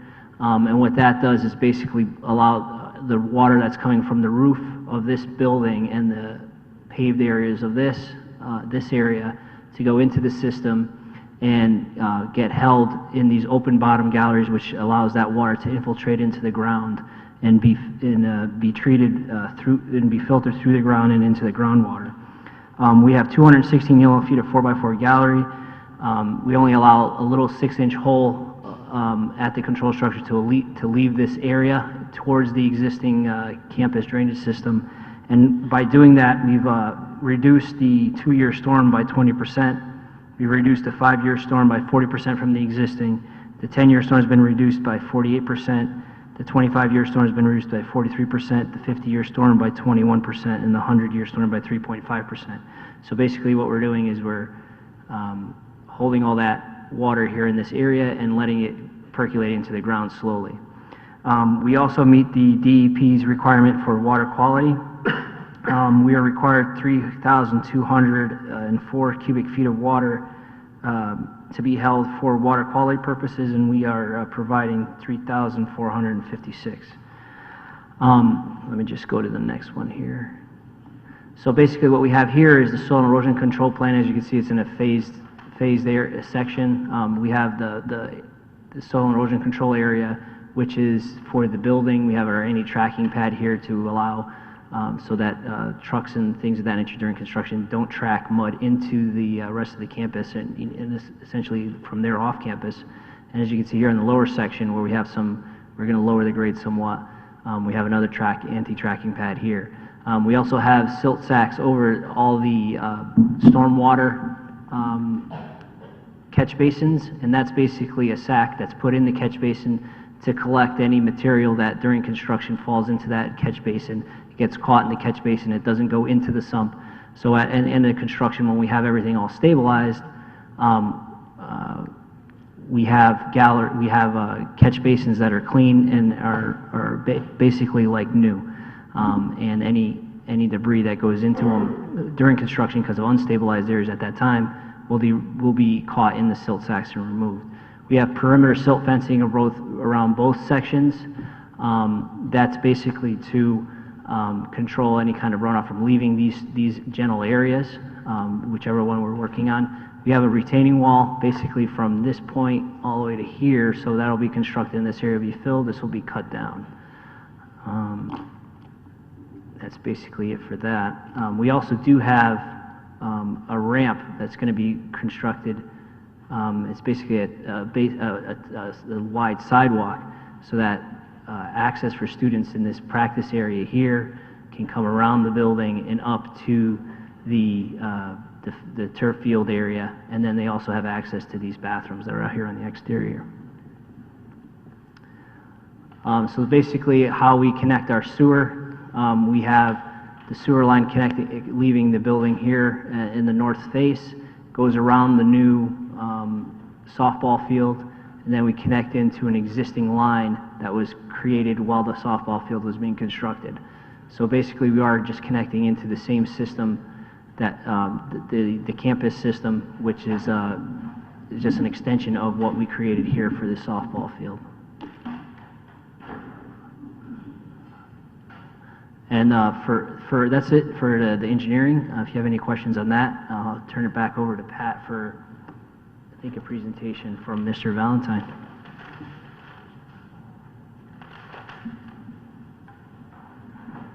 Just what you're going to see is about 4 minutes video that was done for the building and fundraising for the building. But it does show some images of the building and gives you a good idea what's going into it, so just bear with us. In 1963, small Catholic university with big aspirations opened its doors to provide commuting students a quality liberal arts education. Beginning with a class of fewer than 200 students, Sacred Heart University today is fulfilling those desires as a distinguished international learning community of more than 8,200 undergraduate and graduate students. With 32 NC2A Division I level athletic programs, our student athletes have the opportunity to compete against some of the most competitive institutions in the nation. Since joining Division I, the Pioneers have won 46 conference championships. SHU is where student athletes are developed into champions. However, our programs are more than just competition and winning. They are built on long-standing tradition of helping our student athletes realize their potential, strengthen their character, and empower their minds while developing self-confidence and valuable leadership skills. This tradition would not and could not be sustained without the support of our alumni, parents, faculty, staff, and friends. Just as one never stops learning, SHU never stops growing. Committed to thoughtful, strategic growth, we are extremely proud of our campus improvements, including the Bobby Valentine Athletic and Recreation Center. As Executive Director of Athletics at SHU since June of 2013, it has been an honor to raise the visibility of our programs and to spearhead numerous projects to better Pioneer athletics, including 14 conference championships, NEC Best 8th Joan Martin Commissioner's Cup for excellence in women's athletics in 2015. Nationally ranked football teams finishing the 2013 and 2014 seasons, and an 11th place finish by the fencing squad in the 2014 NC2A championships. This 57,621 square foot facility will enhance the experience of our student athletes as well as the general student population.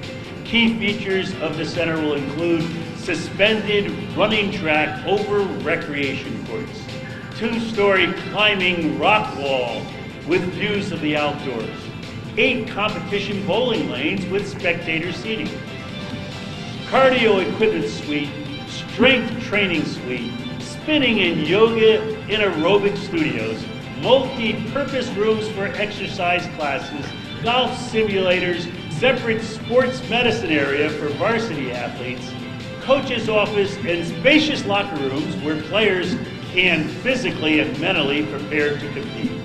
Upon completion, it will be one of the most state-of-the-art athletic facilities in the country and will represent the commitment we have to our athletic programs, club sports, and recreation. It will enhance the student-athlete experience on and off the playing surface, as well as attract and retain student athletes, coaches, and staff. I ask that you join Sacred Heart in continuing our growth and enhanced stature as a first-class university where student athletes are developed into champions.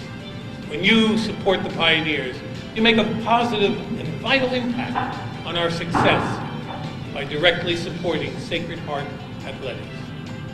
Thanks to you, we are transforming the lives of our student athletes, and they in turn will change the world in which we live.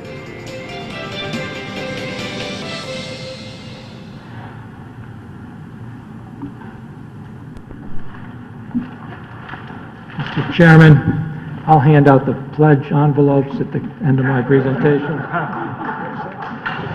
hand out the pledge envelope. You're selling memberships. Yeah. I did try to get Land Use Council approved for that golf simulator. I've been unsuccessful as yet. I'll let you know about commission members. I'd now like to sum up and conclude this presentation, making specific reference to Section 27 of the zoning regs. This application was reviewed by the Conservation Department. A certificate of wetlands conformance was issued after review. Proposal was reviewed at the code enforcement meeting. All relevant suggestions were incorporated. As you've heard from Mr. Silva, the drainage plan has been reviewed and approved by the town engineering department. We believe the plans fully satisfy the relevant zoning criteria, including coverage and floor area. The relevant factors for consideration by the commission in reviewing the special exception application are outlined in section 27.4 of your zoning regulations. 27.4.1 states that the proposal shall be in harmony with the appropriate and orderly development of the town and the neighborhood and not discourage the appropriate development and use of adjacent property.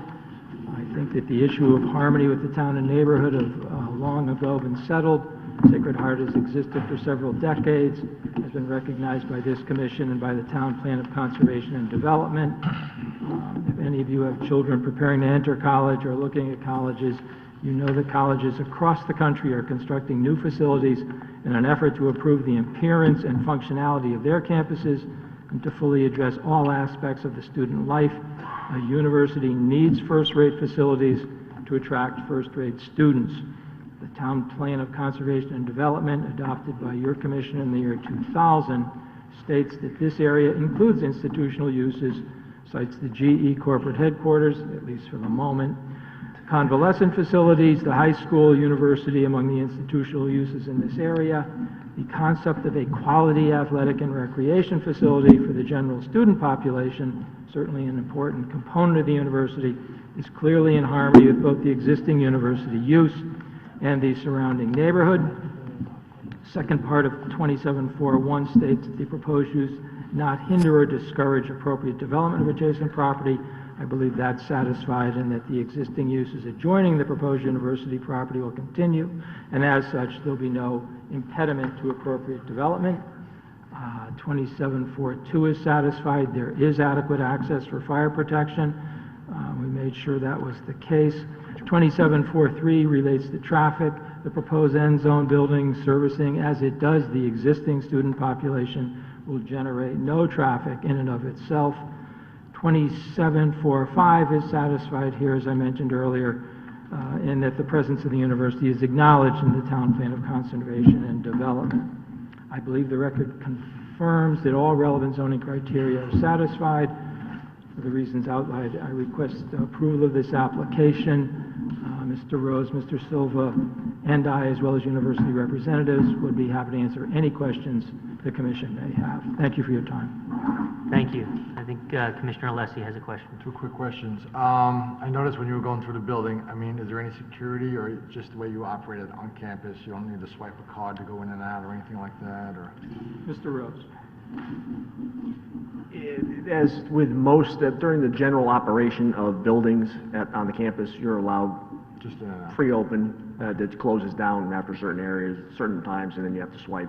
So there's always ability to swipe if necessary. That's always built into their buildings. And did you say after this, the campus was built out after this? The campus is, with the existing property, is very close on the floor area. Okay. If the university acquires additional property, coverage and floor area would of course increase, since it's a percentage basis. Okay, thank you. Any other questions? Thank you. Thank you very much. Is there any member of the public that wishes to be heard on this item? No. Going once, going twice?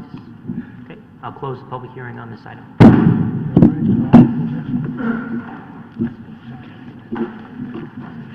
Next item is 452 Brookside Drive, special exception application of Chabad Lubavitch of Fairfield, Inc. for additions and renovations to establish a place of worship in the A-zone.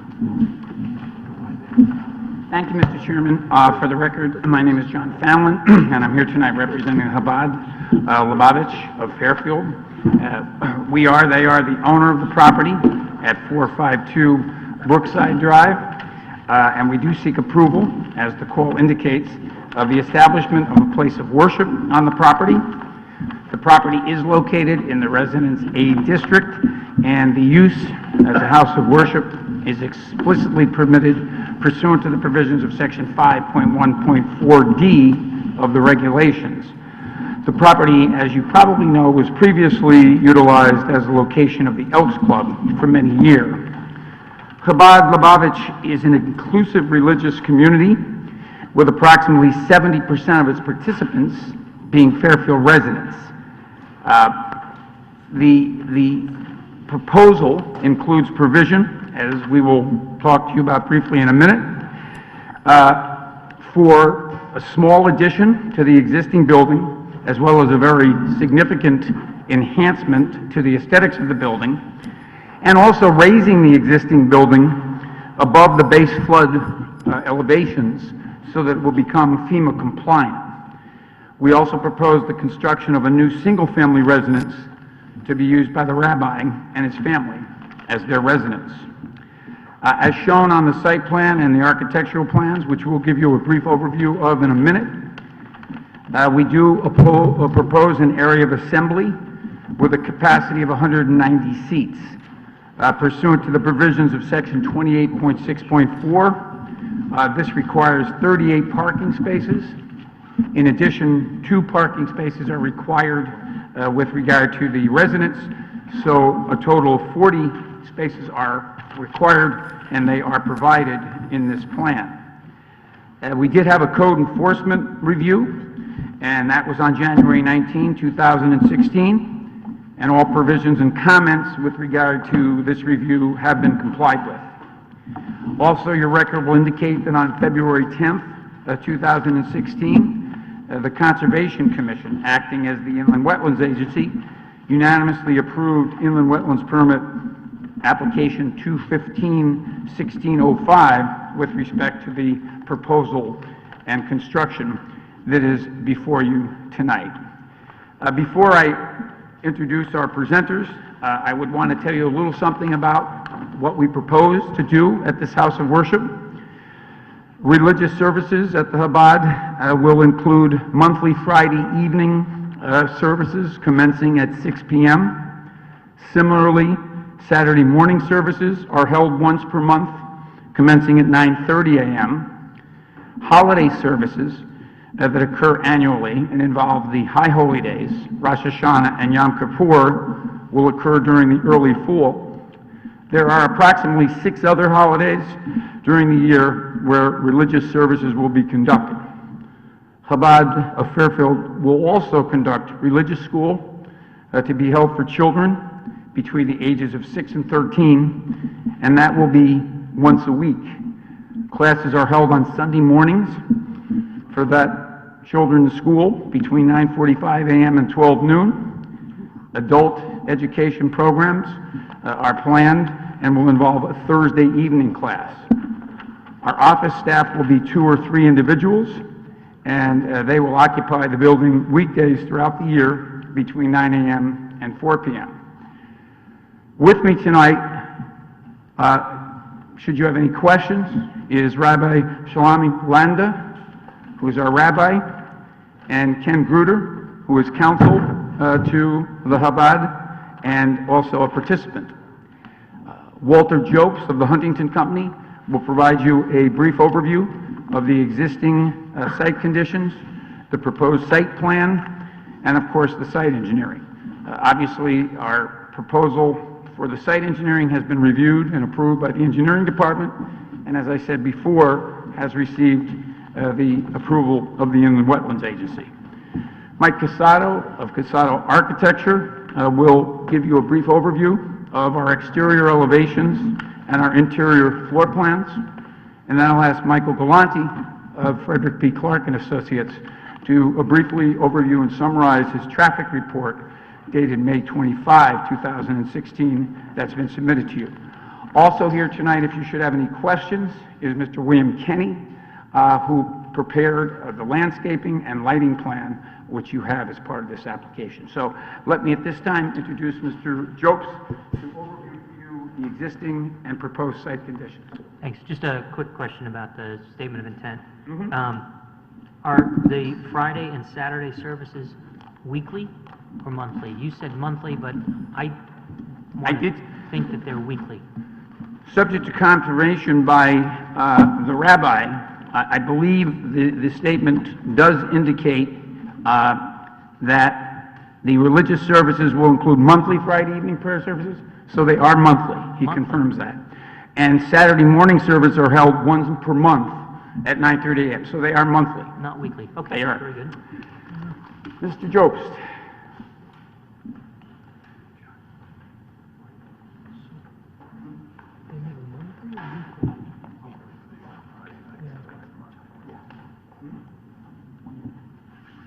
You already have these plans, but again, just for your package and convenience tonight. Thank you. Don't forget the magnifying glasses so they can read those. I said, don't forget the magnifying glasses so they can read those.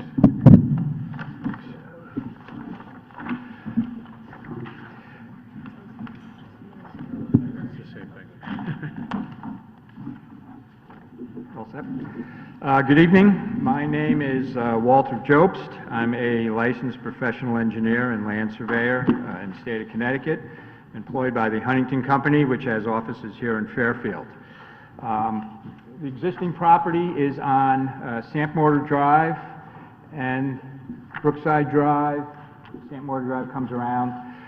It's the site of the former Elks Club. The clubhouse is in this area. There's an existing parking lot with several curb cuts along Samp Mortar Drive, and then a large curb cut along Brookside Drive.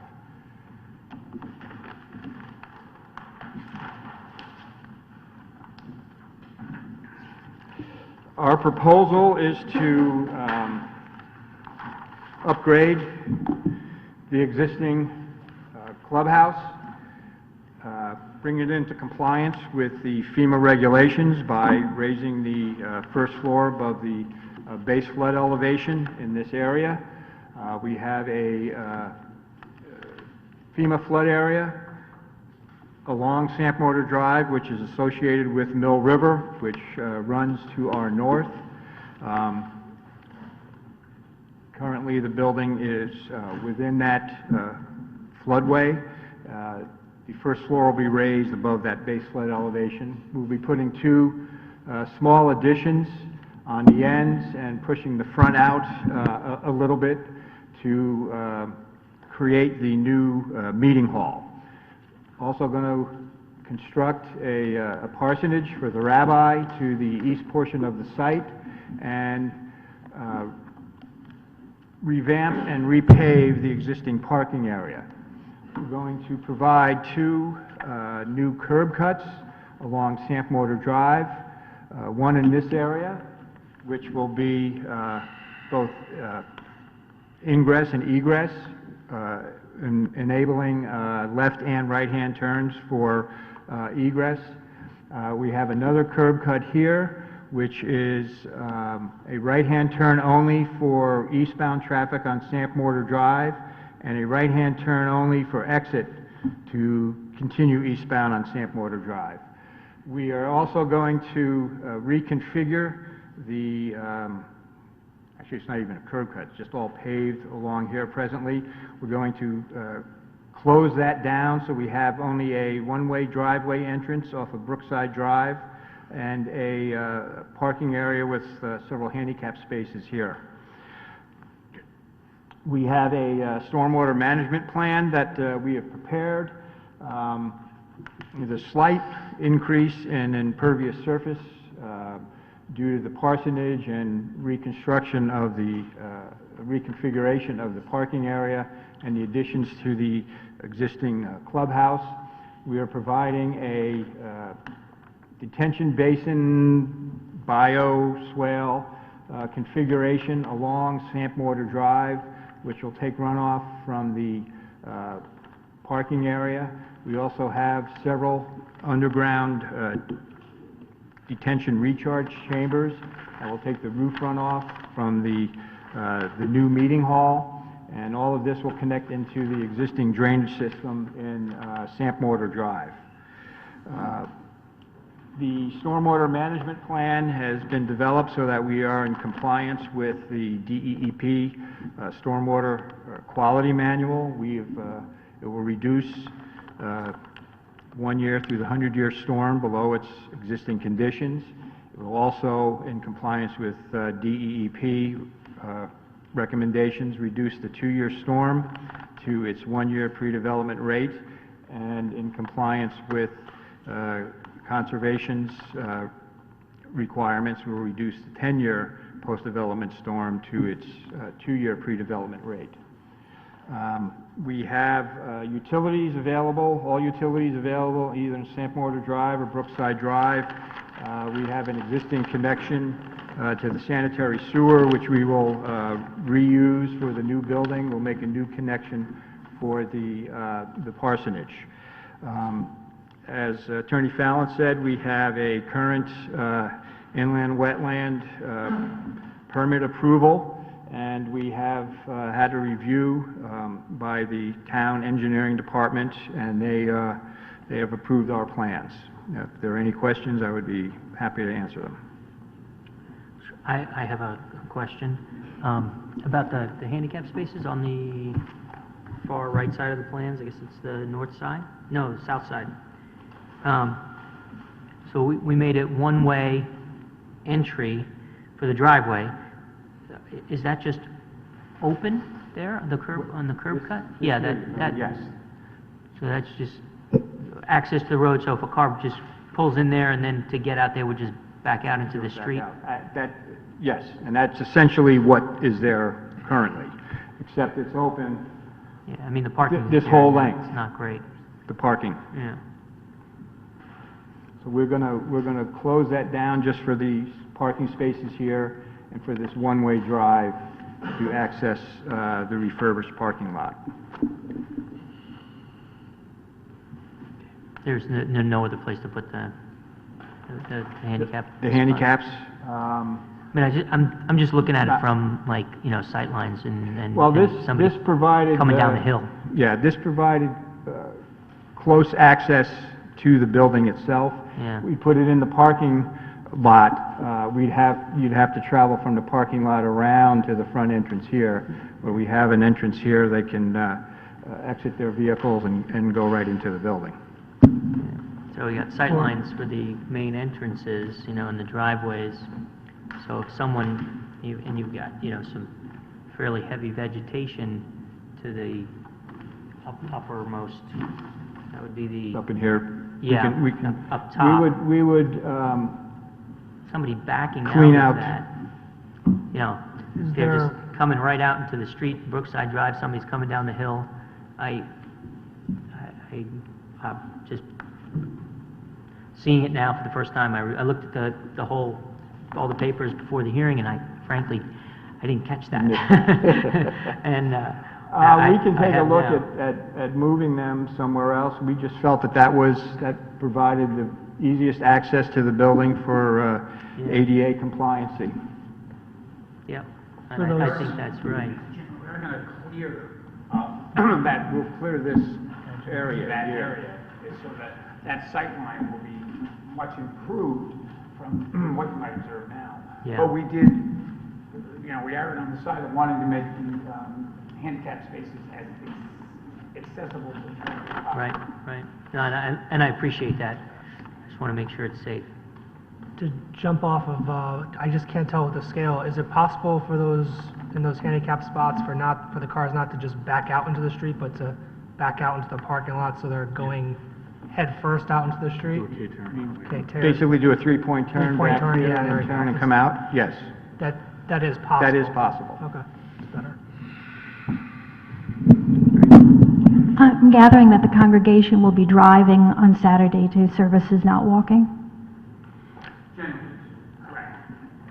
And perhaps I missed this. How big a congregation is it? We have approximately 100, 115 participants.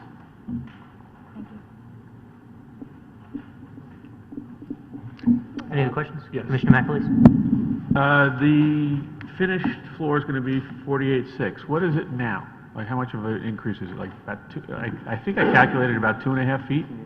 We're gonna raise the existing floor about 18 inches. Okay. So that we're Nothing in too dramatic. compliance with FEMA regs. Okay. That's not too bad. No. It's not going to be on the stilts. If there's no further questions, I'll turn it back over to Attorney Fallon. In addition to providing a facility for Fairfield with enriching religious programs and educational programs, we're very proud of what we think is a significant enhancement to the building itself, and that working under the creative talents of Mike Casado, we've tried, as he will elaborate, to very much articulate compatibility with the surrounding residential area. So I'll have Mike present, and again, we have these, but I think you have them. We do. 2 pages? I don't know if you have the rendering. Yeah. How many pages do you have there? 5 total. No, we don't have that. Yep. We have 2. Michael, you can start. Good evening, ladies and gentlemen of the Commission. My name is Michael Casado, licensed architect in the state of Connecticut with my office in Westport.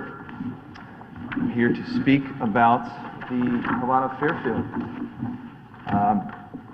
Looking quickly at the rendering, you probably noticed right away that we're looking at a farmhouse vernacular, and the farmhouse vernacular is very important to us because a few things indicative of the farmhouse with the history of it is it served as a link between the cultivated farmhouse and the farmland and the city. So in this location geographically, it makes a lot of sense that we have the northern areas of Fairfield and their barns and their farmhouse styles, and there's kind of a link between the rest of the suburban sections of Fairfield, but also the way that the farmhouse style with simple lines, a casual and welcoming feel, gable roofs, crisp, detailing.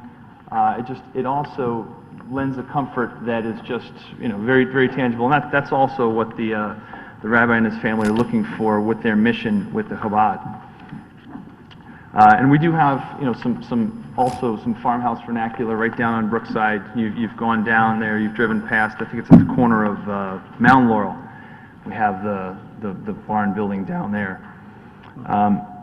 So also about the vernacular, showing different textures and materials, it was also very important with the farmhouse because as the farmhouse evolved through the ages and through the growing of the family and through the generations, the farm family would kind of clip these little additions onto the main farmhouse, and a lot of times they were of whatever material was available and could be put onto the farmhouse at that time. So you're going to have different textures and materials and colors. And so we're trying to pre-age our building, if we will, to make it seem like it's been there for generations. And we're doing that also with the parsonage house, which I'll get to in a moment. So that's the style. Some of the materials that we're going to be looking for on the exterior are going to be some clapboard, some hardy plank clapboard, which is a cementitious material, very typical that you're going to see in a lot of houses and homes around Fairfield.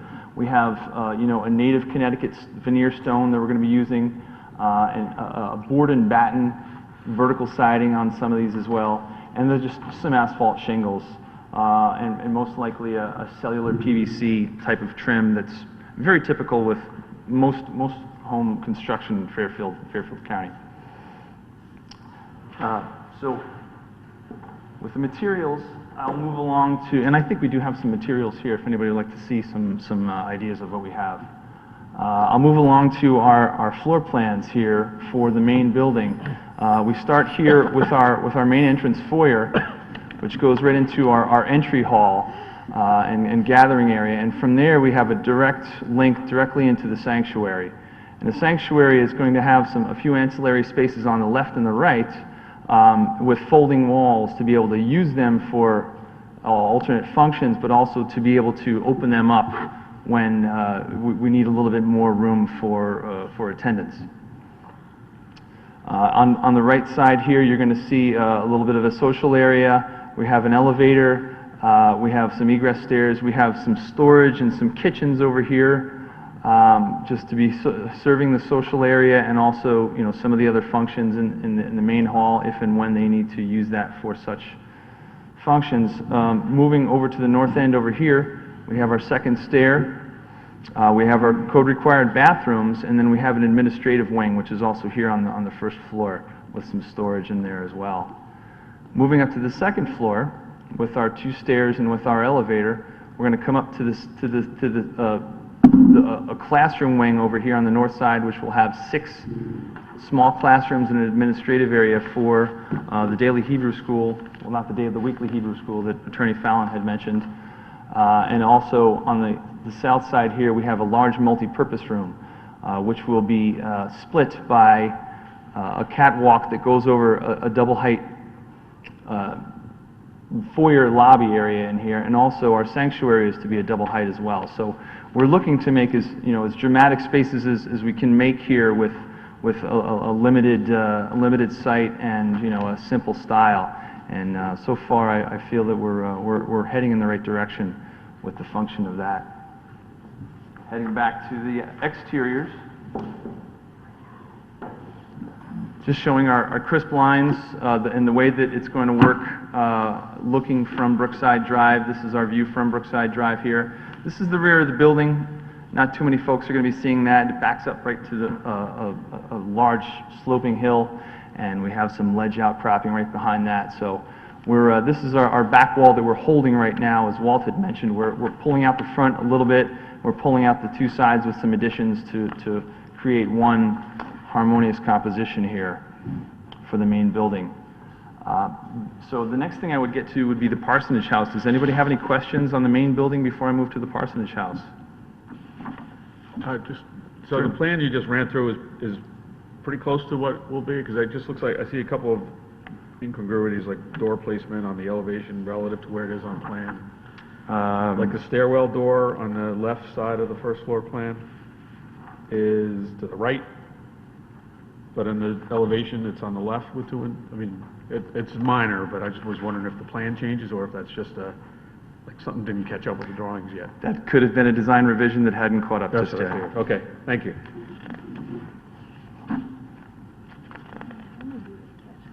Oh, that's it, sorry. No, just that, thank you. All good? Great.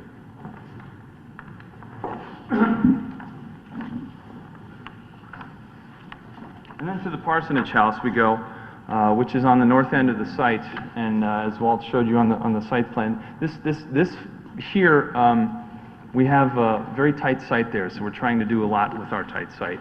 We're kind of constrained by the amount of parking we can put on there, which also constrains the size of our building and the size of our assembly spaces, and also constrains the area where per our setbacks, where we can put our home. So the home is, you'll see we have some segmenting of the corner over here, which adds to a fun and rich aesthetic there, but it also responds directly to the site over there, so we can get the amount of square footage that we need in the area over there while the slope starts to go up. So same materials, and we're looking to have a complete harmony with the main building and look like it's one complex. Although, you know, there's going to be a little bit of different materials as far as their usage, but in the same scale, the same manners, the same usage, the same types. Going into the floor plan, parsonage, we have a 2.5-story house. And what we have is we have a ground floor, we have a middle floor, and then we have the top floor, which is our half-story with our 49% rule with our 7 feet, which I'm sure we're all very familiar out in Fairfield.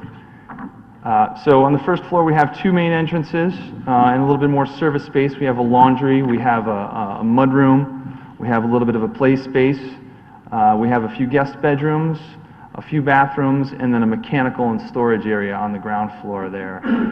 Going up 1 flight into the main area, we have a den and a study, dining area, relatively large kitchen and pantry area, a little breakfast nook, den, a little half bathroom, a living area, and then a deck that goes off to the north side there.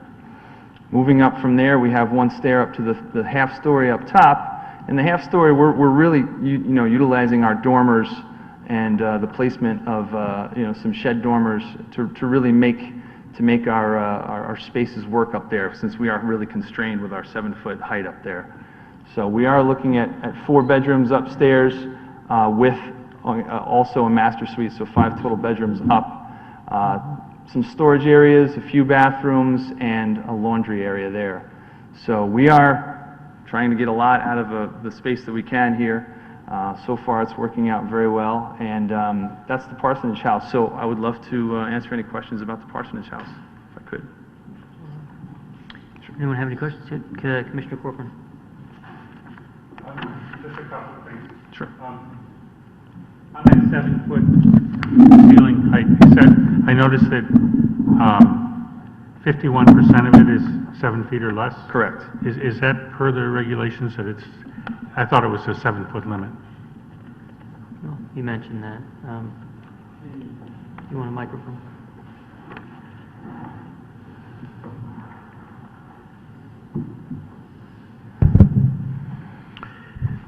We define a attic, if any of it has a height of 7 feet, then it's going to be either a half-story or a whole story. If none of it has a height, in the Beach District, we see this quite frequently, that they set the attic ridge at less than 7 feet, because in the Beach District, you're only permitted 2 stories. In the other residential districts, you're either permitted 3 or 2.5, so in this case, it would be 2.5. So that's why the less than 50% at 7 feet for the attic space, the dormered attic, so as not to be considered a full story. Okay. And I have another question. On the rendering of the house, it shows an entrance facing the other building. But when I look at the site plan, that entrance isn't there. In fact, there are parking spaces there. Which one? We're looking at both of them, actually. Well, actually, in the rendering, picture you have there, we show both. there's a door on the right side. But when I look at the planting plan and in the site plan, there doesn't seem to be any door or any access to that door. That perhaps was another incongruity between the coordination. But the idea is to have 2 doors. I think that's something that could be negotiated if that was a portion of a condition of approval, for sure. We have, so I think it's really important and helpful to get the distinctions between, the elevations and the site plans. But I see the 2 entrances depicted on the west elevation of the parsonage, lower right-hand corner, on the site plan. Here. And it looks like on the left side for the first floor plan there are 2 doors, which I think are those doors, but I could be. Yeah. The floor plan. Yes. The floor plan for the building, as opposed to the rendering. Right. The floor plan has Those an are the 2 that you're entrance right referring to, here right? and right here. Yeah, the floor plan does agree with the elevation here, the rendering. But it's the site plans that are different. Okay. Show me where you're looking. Both on the Site planting. plan only shows 1 door at the bottom of the... Walt Jobst. As Mike said, there were some revisions that were going on throughout this process, and we missed that door, but can very easily put a landing and a walk there to accommodate the egress from the building at that point, so it's not a problem. Right, so that's on the planting plan and also on... Well, actually, On the site plan. On the planting plan, it's a different footprint.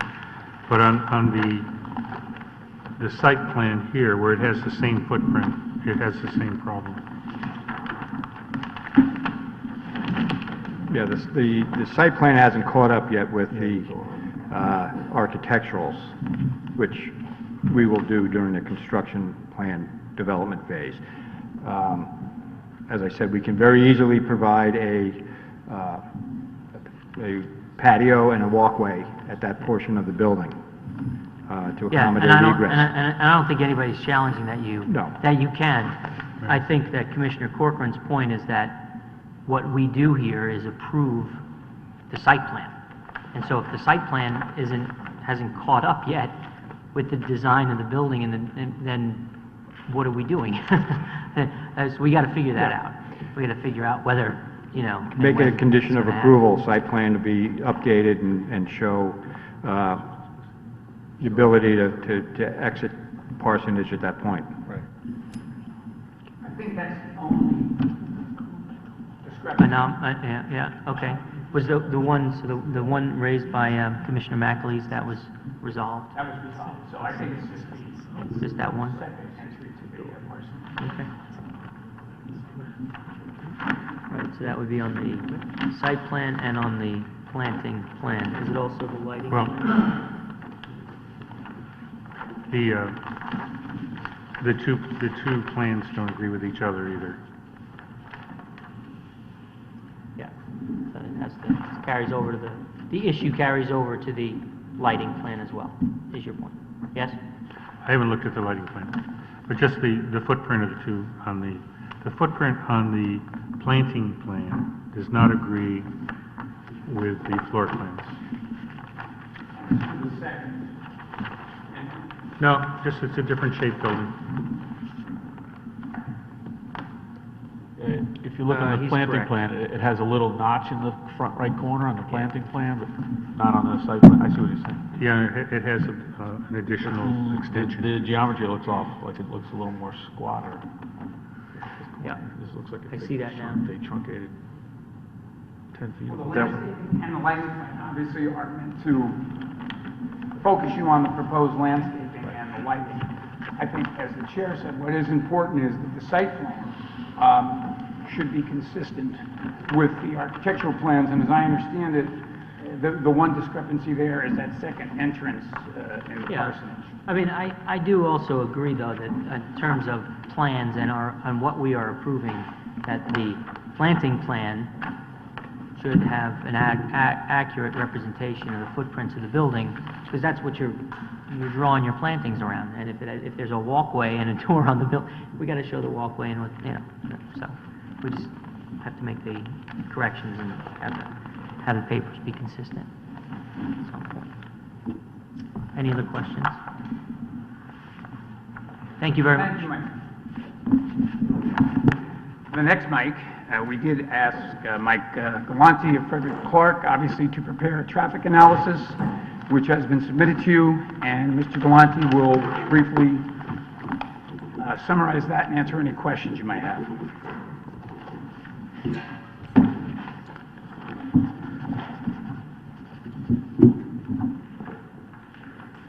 Good evening, Mike Galante, Frederick Clark Associates.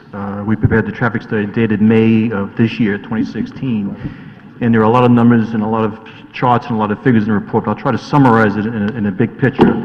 But for this development, or redevelopment really, of the site itself, we actually analyzed 10 different time periods. And you would say, or ask why. Well, if you look at the activities for Friday evening, we analyzed the arrival for a service. Later on in the evening, we analyzed the departure of that same service. For a holiday Friday night service, we analyzed the arrival and the departure, so 4 different time periods for Friday evening. For a Saturday morning, the same thing, the typical Saturday morning service, the arrival, the typical departure at the end of the service. A holiday day on Saturday, same type of analysis, different set of numbers. On Sunday morning, we looked at the classes and the students, the arrival in the morning, and the departure at midday. So we looked at 10, that should add up to 10 different time periods. So just keep them, I'm not going to show you all the time periods, but just going to give you an overview.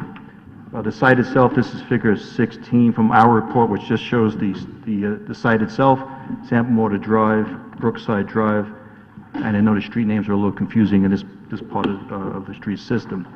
As mentioned before, there's a main entrance drive right here that will be maintained and slightly shifted. All movements are permitted. I'll call it the northerly driveway, which is existing today. That's only right turn in and out in the future, and that's because sight lines are limited or restrictive sightlines. So that was a major recommendation early on in the process of the site planning. And then the driveway on the, I'll call this the Brookside Drive side street section, where we have those handicap parking spaces. Keep in mind, those parking spaces are set in from the street itself, so that car is not actually backing out onto the street, because there's sufficient pavement. I can't give you an exact measurement, but that car can back out of that parking space, turn and pull out face forward or head first out onto the street itself. So it's not as bad as you're thinking as far as the alignment and the layout of those handicap spaces.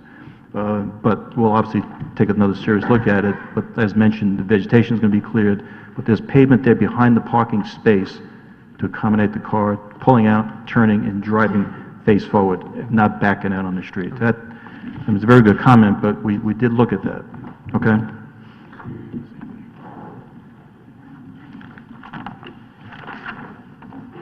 I'm just going to run through a few figures, just give you an overview of the study itself. This is figure 3 from my report. It just shows you the turn and movement counts for a Friday afternoon, in this case 5:30 to 6:30 p.m. And we looked at, of course, the side driveways don't have any volume today. Elks Club has been closed for a while, and when it was open, it didn't really generate much traffic. And then we looked at the 2 upstream intersections, the top of the hill by the reservoir, well, by the dam, actually, the T intersection there, and then the bottom side, the Brookside Drive intersection that we just chatted about. I showed a Friday afternoon.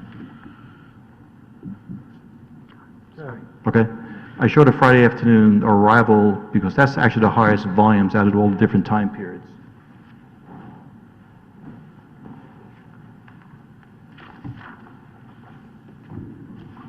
If you go to table 1, it's just simply a summary of the two-way volume in front of the site itself, and it just shows you the different volumes, again, all two-way volumes for each time period that we looked at: Friday afternoon, evening arrival, departure, Friday, Saturday morning arrival, Saturday departure, Sunday morning arrival, and departures, and so on. Volume-wise, the Friday afternoon peak hour, which is a later peak hour because it's Friday, people tend to sit in traffic on the Parkway and don't get here on time. But the volume is just under 600 vehicles, about 690 vehicles two-way in front of the site itself. But if you go to a Sunday morning, that same location has a volume of about 445 vehicles. So the vehicle volume varies depending on the time of day. Keep in mind the Sunday morning count accounts for St. Pius services, the masses on Sunday morning. Question? Yes, sir.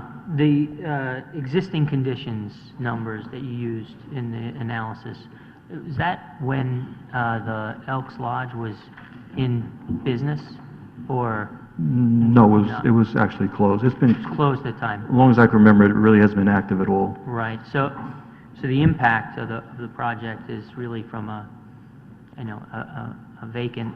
Yes. A vacant site to a developed Yeah, site. we didn't, for example, we don't normally do this, we didn't take any credit for the Yeah. Elks Club Well, no, traffic. that's I'm Yeah. trying to understand whether, Yeah. we're looking at. It's sort new of- traffic. Right. It's Yeah. new traffic. An incremental, adjustment, or, we're really looking at a vacant site to a developed site. Fair statement in this Okay. case. Yeah. Thank you. Yeah.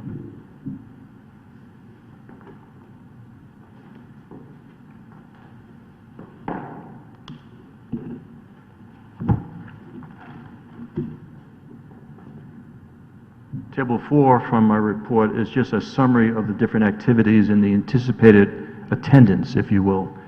We talk about the different times of different days of the week, actually, and of course the Friday night, Saturday morning, Sunday morning classes. And the range of people in attendance can be anywhere from a few people to 100 people if it was a holiday. And we've accounted for that in the traffic study. Traffic volume-wise, and I won't show you all the charts, but from a traffic or site traffic perspective, the amount of traffic we're adding to the system, we're adding to the road systems, anywhere typically 25 to 35 vehicles two-way during the different peak hours. Now keep in mind, arrival on Friday, everyone's generally arriving, they're staying for a service.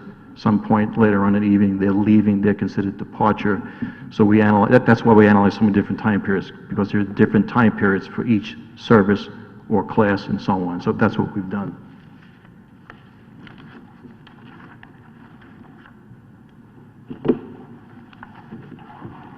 We looked at, and Mr. Chairman, this table is actually not in the report, but it's a table that you typically ask for. Hmm. And I actually have to hand this in because you don't have it, but I'll give you a smaller one tomorrow morning. Is that okay? Fine. I don't think you want the board. But we did a summary. Email it in, and he can Yeah, email it. that's what I'll do it in the morning. We simply did the comparison of current traffic volume at each of the locations. We don't forget. And then the amount of traffic added to each location, and then we get the percent increase. We had a lot of discussion about this in my office about this is not a traffic engineering procedure to show increase in traffic. Years ago, we did show this, but this is to show you the growth in traffic. In some projects, it's very little. Some projects, it's significant. It depends on the project. But in this case, we did it for all the different time periods, and it gives you the percentages, 2%, just under 1%, no percent in certain cases. It varies. There's a 3.8% right there on a Saturday morning. On a Saturday afternoon departure, it's anywhere from 2.6 to just under 1. It's actually a 0. So it varies. It's a couple percent in general, and we did that comparison for all of the time periods. And actually, we didn't do the holiday one, which is two or three times a year. We did the typical services, and as mentioned, it's a once-a-month type of service. We're analyzing this once-a-month service at all the different locations. So we've done that, and it's actually 2 tables. I'll hand them in tomorrow morning. Thank you very much. Absolutely. We also looked at accidents. Accident data is from the police department. And I should mention that accident data is actually the way we analyze it, and the source of accident data, depending on locations, is actually changing. The Connecticut Department of Transportation has a new procedure that actually comes through Yukon. So in my next report, you're going to see a different methodology of collecting accident data and summarizing it. But it's the same data, it's just hopefully more detailed as far as the data that's provided from the town police to the state of Connecticut for all roads. This is from the police, this is directly from the Fairfield Police Department. Just for references, at Brookside Drive and at Sapwater Drive, 2 accidents for a 3-year period. We looked at 2013 through 2015. We always look at a 3-year period. We will do that in the future also. 2 accidents in total, both fortunately with just property damage. Types of accident, angled accidents because of one's a rear end, but the intersections typically stop sign control. Along the site frontage, there was 1 accident during that same 1-year period, and that was someone hitting a fixed object. It was most likely a deer. That's typically what happens, especially in this area. Actually, my dad hit a deer right here. At the other intersections, Sapwater Drive number 1, there were a total of 4 accidents for a 3-year period. 3 of the 4 were limited to property damage. And these accidents were mostly related to one's front to front, so that was considered a head-on collision, but in turning movement accident at the intersection. You know, the intersection at the top of the hill, where there's a stop sign coming from Black Rock Turnpike, there's no stop sign going up the hill. That's because of the grade. That's why the stop sign's not there. We had a lot of discussions about this for a different project as far as putting stop signs in each approach, but because of the grade and the concern with winter conditions and people not stopping, the stop sign was never put in, not only by us, but by the town itself as far as in the past.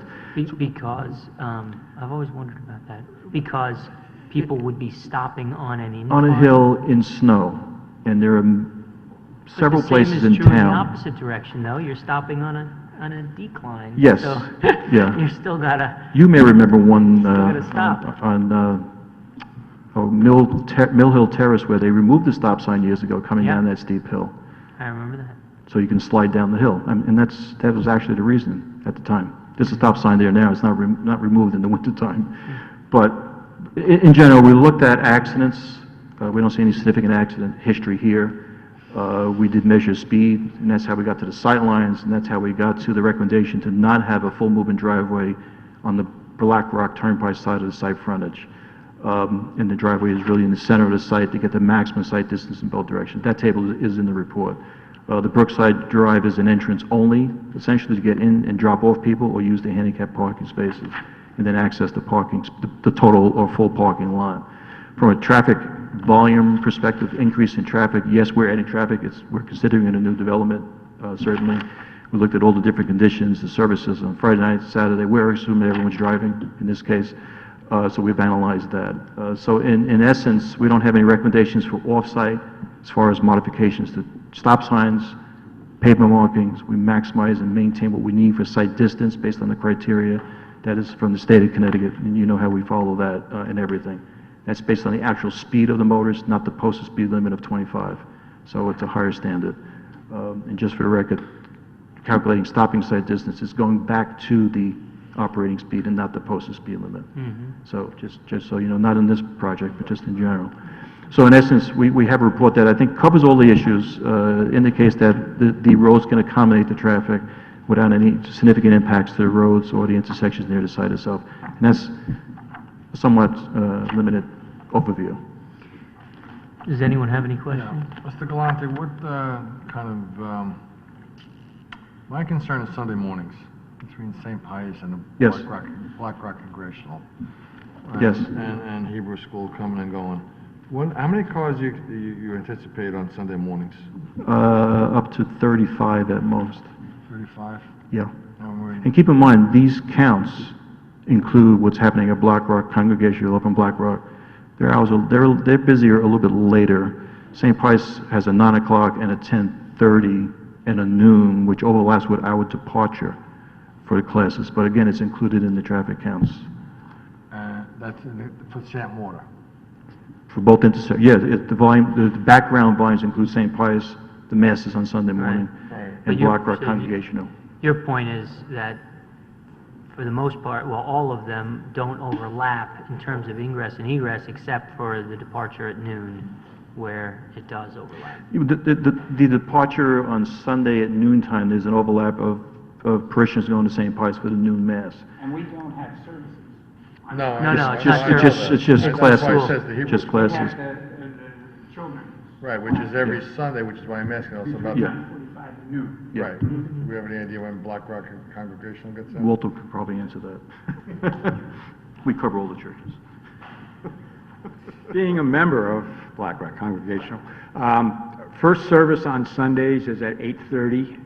The last service on Sundays is at 11:30, gets out, depending on how long the pastor wants to preach, but generally about 12:30. And then for the next half hour to an hour, the facility empties. So there's a little bit of a stagger there. Yeah, Michael, so actually there is a staggering without even planning for it. Right. But our traffic counts cover not just the 1 hour period that we're analyzing, we cover, we did an 8 to 1 o'clock on a Sunday, I believe, and similar times on a Saturday. So we have all the patterns of traffic, and we actually have a hourly count in the report itself showing the ups and downs in our standard graphic methodology. So the traffic for the other churches is included in the background, and it should be. Yeah. Good. Thank you.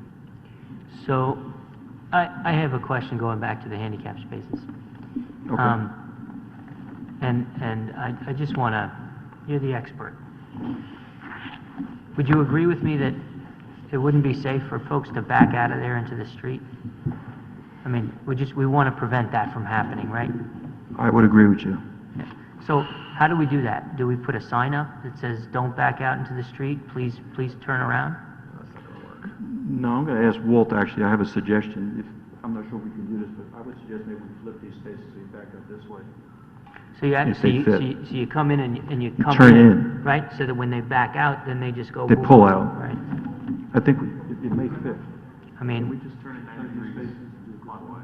Learn the slope. yeah, I think it fits. okay. We'll look at We it. may move a tree, Right. but I think it will fit. All right. We'll make I it think fit. it's important. I mean, it's... I would agree. Human nature. Yes. You pull into a spot, you back out. If you don't feel like you have to turn around, you're not going to turn around. And it's just, it's a dangerous spot. Yeah, I've been down that hill. One more question. Okay. All right. Very good. Thank you. Walt Jobst again. I'll have to study it a little more, but yeah, I'm pretty positive that I can make that work by rotating those spaces 90 degrees, so that Mike's Well, suggestion, and make that work. Okay, good. I voiced the concern. Mm-hmm. We'll take a look at it. Sure, See what you absolutely. can do. All right. The other thing I'd want to emphasize in terms of Mike's testimony again, which has been clarified by the question by the chairman, our Friday services are only monthly, so when you review the traffic report, please review it in that context. And the Saturday morning services are also only monthly, so I think that's important. We're very excited about this. There are a number of supporters and participants here from the congregation. Everybody can wave. No, they're not all going to talk, unless you want them to. But seriously, this is a strongly Fairfield-based congregation. We have participants who are not Fairfield members, but as I said at the outset, almost 70% of our participants are. We're very excited about this. This is a welcoming religious congregation with strong roots in the community, and we think what we're going to provide by way of our opportunities for religious service and education is a real benefit to the community. We've approached the development of this site sensitively. We have done outreach with the Lake Hills Association and many of our neighbors. Working with Mike, I think he's designed a beautiful structural renovation, which is, I think, a benefit to the area. And we have, I think, complied with all the provisions of Section 27 as it relates to this special exception permitted use for this religious facility here in Fairfield. So we do appreciate your attention, and we'd be pleased to answer any questions that we may have overlooked or that anybody from the public has. Thank you. Thank you. Commissioner Coleman. I had some questions on the planting plan, but I'm not sure to whom I should address them. I don't know who. Mr. Kenny. Okay, perfect. I noticed you have extensive plantings of liatris, 82 of them. Isn't liatris considered invasive? I don't know the answer to that. But The answer is yes. Okay. There we go. You So we'd may, be pleased you may want to to- rethink it, because you'll start out with 82 and you'll have about 1,082 in 2 or 3 years. We'd be pleased to substitute that. Same question on the gum tree.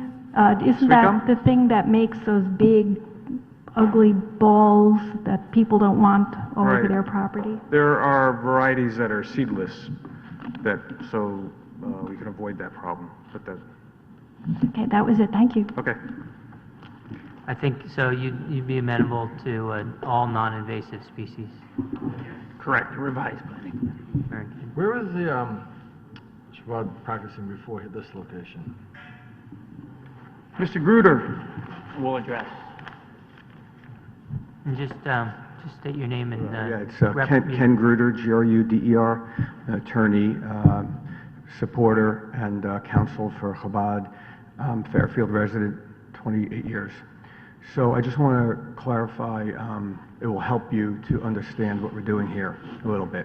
This is unlike what you would think of as a typical synagogue with membership. That's not what we have here. This is a welcoming community where it's comprised of supporters. It is local-based, like Attorney Fallon mentioned. I think we're saying approximately 70% Fairfield residents, some Easton and Trumbull residents, but it's not a group that would grow from the outside to create traffic, because the Chabad movement is worldwide. It's growing at a rapid pace, but there are other established Chabad organizations in Westport, in Ridgefield, in Milford, in New Haven, in Stamford, in Greenwich. So you're not going to have growth from the outside coming in. It's a local community. Okay? Now to your specific question, do you want to just restate that? Where were you before this location? So we've been nomadic since the rabbi and the Rebbetzin Miriam Landa came 8.5 years ago. We've been using various facilities throughout the town, whether it was on a rental basis, whether it's been the Scandinavian Club, whether it's been at Owen Fish Park, the hall in the rear. They've been renting the offices in the rear of the synagogue on Stratfield Road next to Owen Fish Park, where the old day school was that's no longer in operation. They've also been using for the high holidays a room at the Bridgeport Holiday Inn. A conference room. Yeah, conference room in the lobby. That's worked well because, as you know, due to the Orthodox nature of the rabbi's family and some of the members, they will not drive on the Sabbath and during certain high holidays. So therefore, that's why it's so important that we have the parsonage so they can live there and then they can not have to walk from where they're currently living for the services. We spent a lot of time looking around town for a suitable location.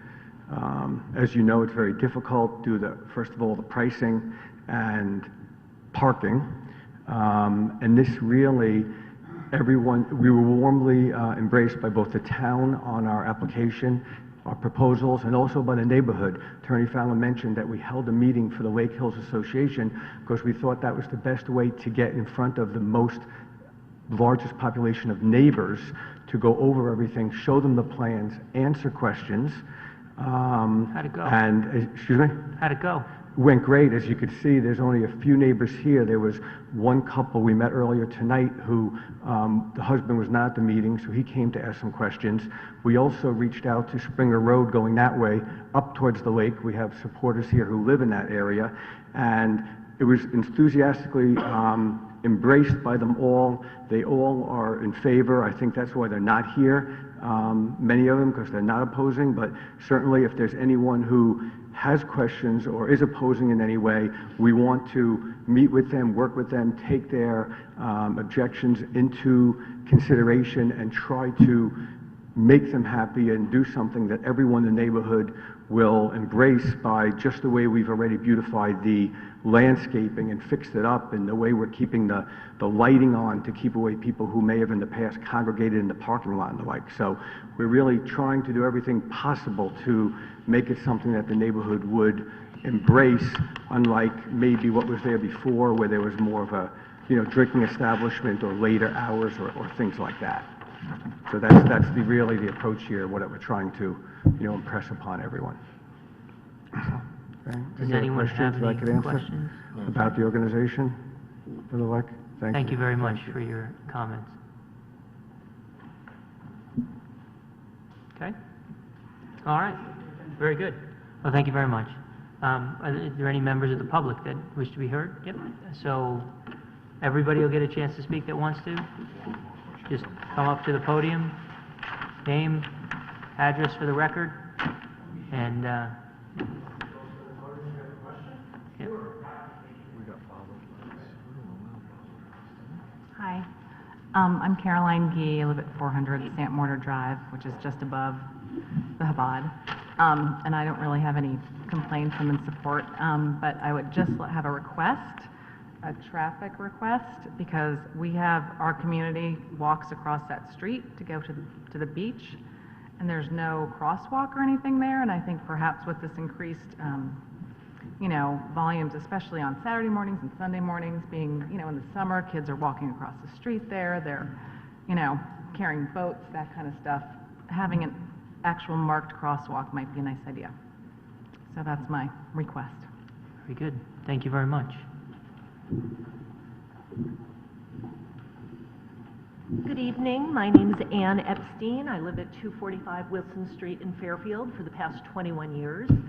I first became acquainted with Miriam and Shlaim Landa of Chabad of Fairfield approximately 9 years ago, when a few friends of mine questioned whether or not there was a lack in programming for Jewish children in the area, both religious and cultural.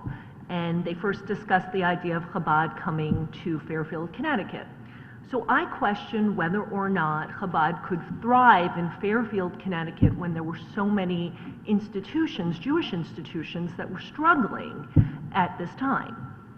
And then I met Miriam and Shlaim Landa, and initially, the first interaction, they started what was called a Shabbat Kids Club, where they had little programming for children aging between 5 and 12 years old. And it started with 7 children at their home at 59 Wynwood Drive. So when you questioned where Chabad had been for the past several years, And Attorney Gruder mentioned that they were nomadic. In fact, it first started at 59 Wynwood, and it blossomed. There was programming at the Jewish Community Center, the JCC on Park Avenue, where they had a Purim carnival, and the first year there were approximately 50 people at the carnival. In their most recent incarnation, the Purim carnival had over 200 people. Through the JCC, Chabad of Fairfield was able to have programming. They had a matzah baking factory for the young children. They had a chauffeur making factory. But as you all know, the JCC of Fairfield is sadly gone. There'll be a Jewish home now, and you saw the people from Sacred Heart testify about the new location of the Jewish home and its proximity to Sacred Heart University, and again, that will add to the community. But it's not going to add a place for Jewish programming, which is so much of what Chabad of Fairfield brings. Initially, what started as a place where there were 7 children on Saturday afternoons having some programming, now for next year, there are 50 children enrolled in the Hebrew school. That's 25 families, so they'll be within the 35 cars at this point.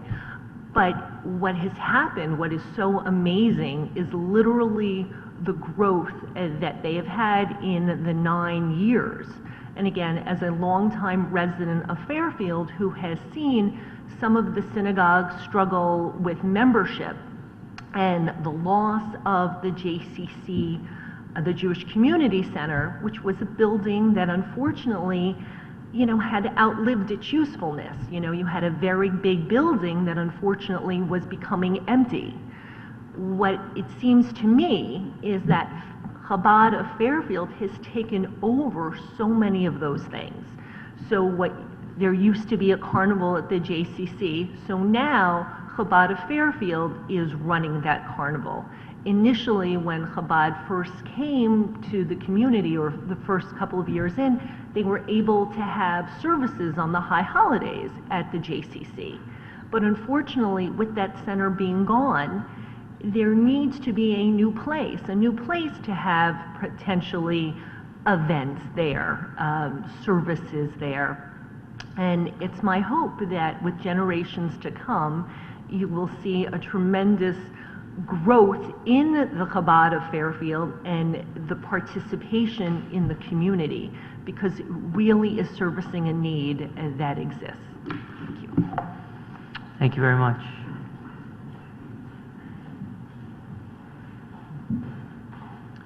Good evening. My name is Kurt Goddard. I live at 411 Sant Mortar Drive. I'm joined here with my wife this evening, and 4 different points we'd like to make. The first is coming here this evening concerned about traffic and overflow parking on the street. I hear 196 seats for a house of worship. I hear parking for 40, average parking coming in at 35. You folks are the pros. I would just ask that you pay particular consideration of, is that adequate parking for the use, both projected now and in the future? Because again, when you think about that neighborhood, overflow parking would be a bit of an issue. The second point is there is a sidewalk across the Elks Club. You may have to look closely for it. It's in rough shape, but it does get used. And in speaking earlier this evening, there seemed to be openness to reevaluating that sidewalk. I don't know if with a redevelopment, that could be something that if this is approved, that could be part of it, because that would be very much welcomed by the neighbors. The next point would be, I just heard carnival. So when you think about this neighborhood, particularly lights at night. Not there. Okay, as long as it's not there. Okay, great. And then the last point is no blasting is already been very clearly part of it. But again, when you think about that neighborhood, there's probably going to be a need for some hydraulic jackhammers. So if there could just be a realistic assessment of all the neighbors there, that it doesn't start too early in the morning, that would be much appreciated as well, if this is approved. Thank you. Thank you very much. So this gentleman's gotten up a couple times, right here. Good evening. My name is Glenn Scheuer. I live at 425 Brookside Drive, which makes me actually the closest neighbor to the facility. I have two questions, but before I ask any questions, I want to applaud the congregation, the rabbi, the architect. The Elks Club, while very nice people, is a structure that those of us who live in the area know has fallen into disrepair over the years, and I think of all the architectural styles that could have been chosen, I think the style that has been chosen is very appropriate for the area and does fit in very well. And so I, as a local resident, certainly appreciate that choice. Two questions. As someone who lives right nearby, I don't know the extent of the property and what can be done, but if I have my directions correct, the southerly end of the property, which would be the end farthest from Brookside Drive and nearest to the overflow dam, has a dilapidated bocce court, and then it goes into a wooded area.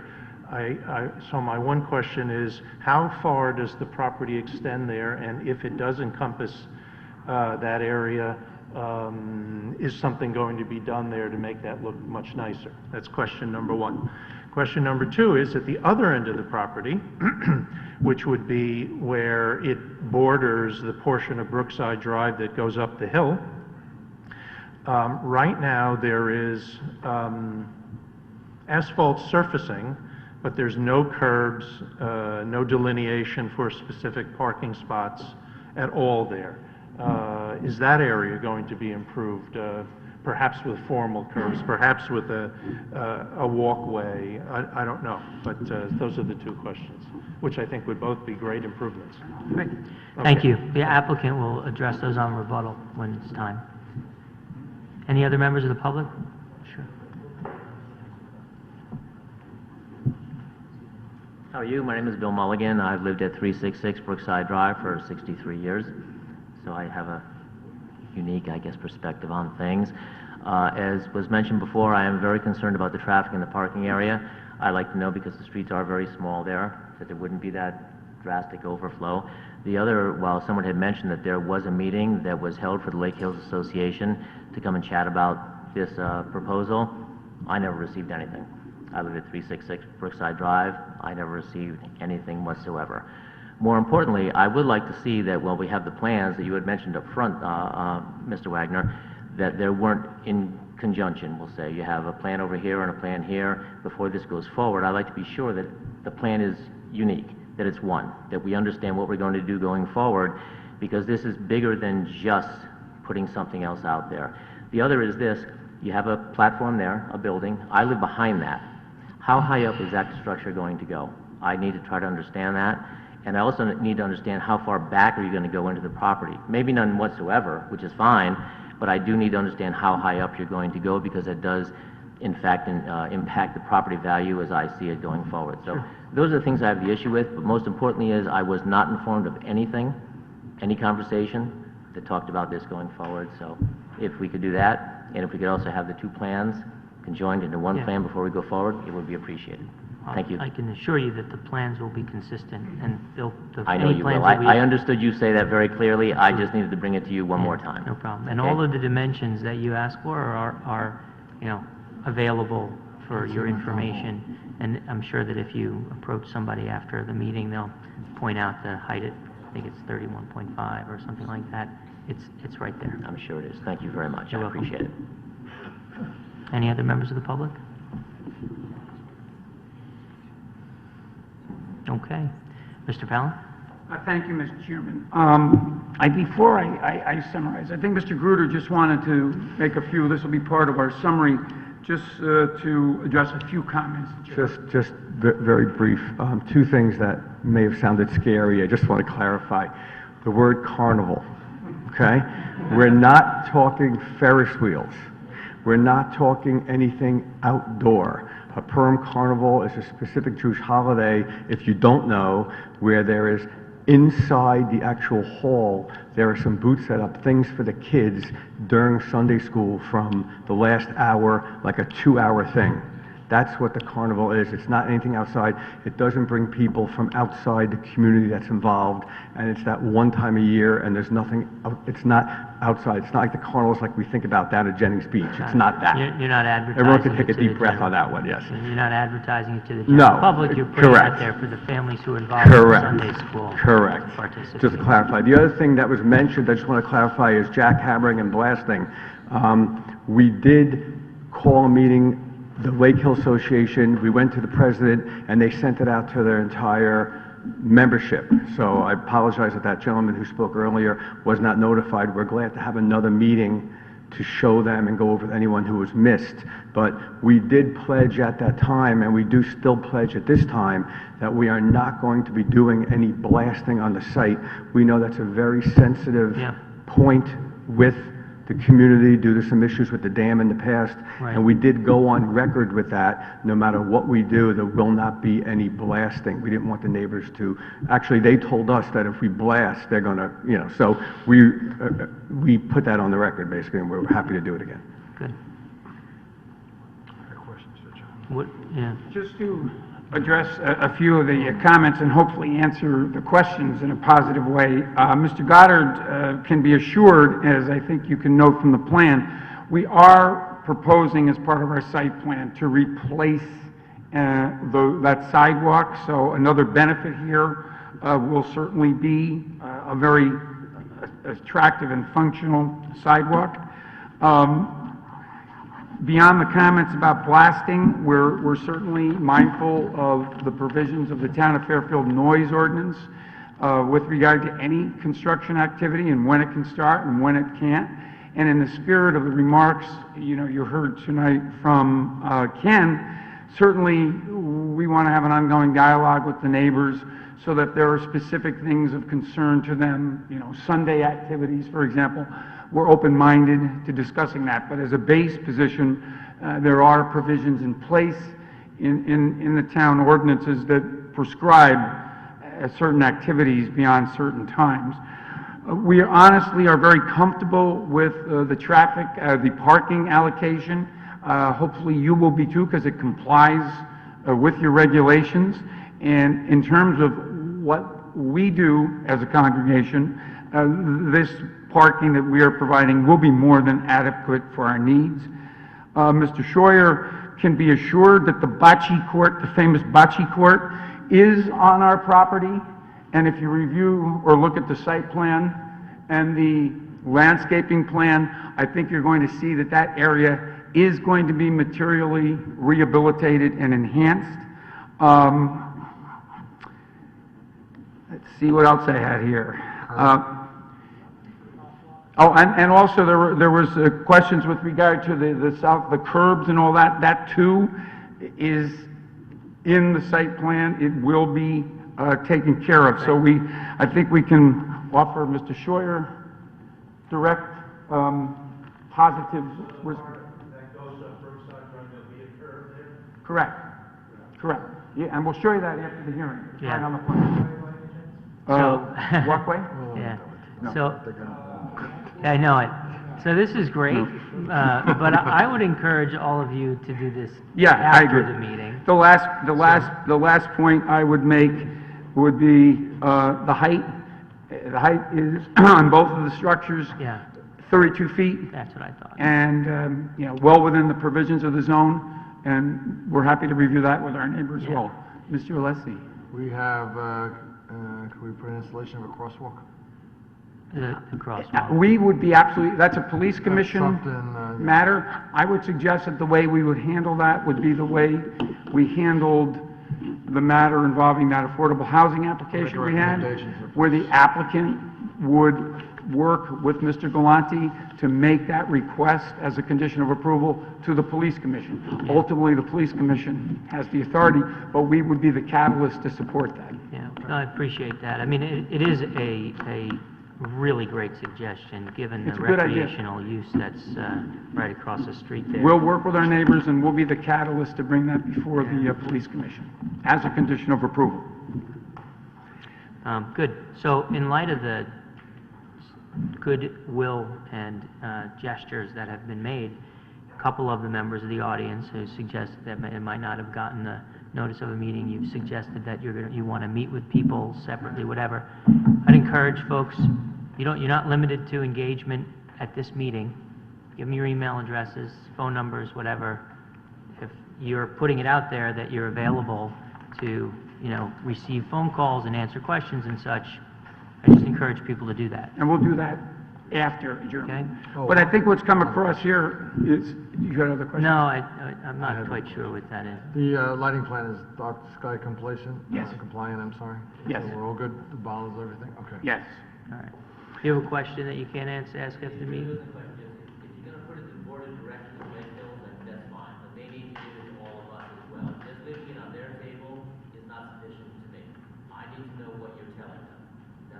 We'll see it before we go tonight.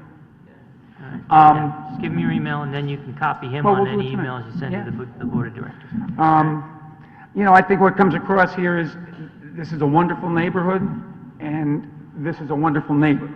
And that's how we've approached this from day one, and that's how we'll continue to approach it.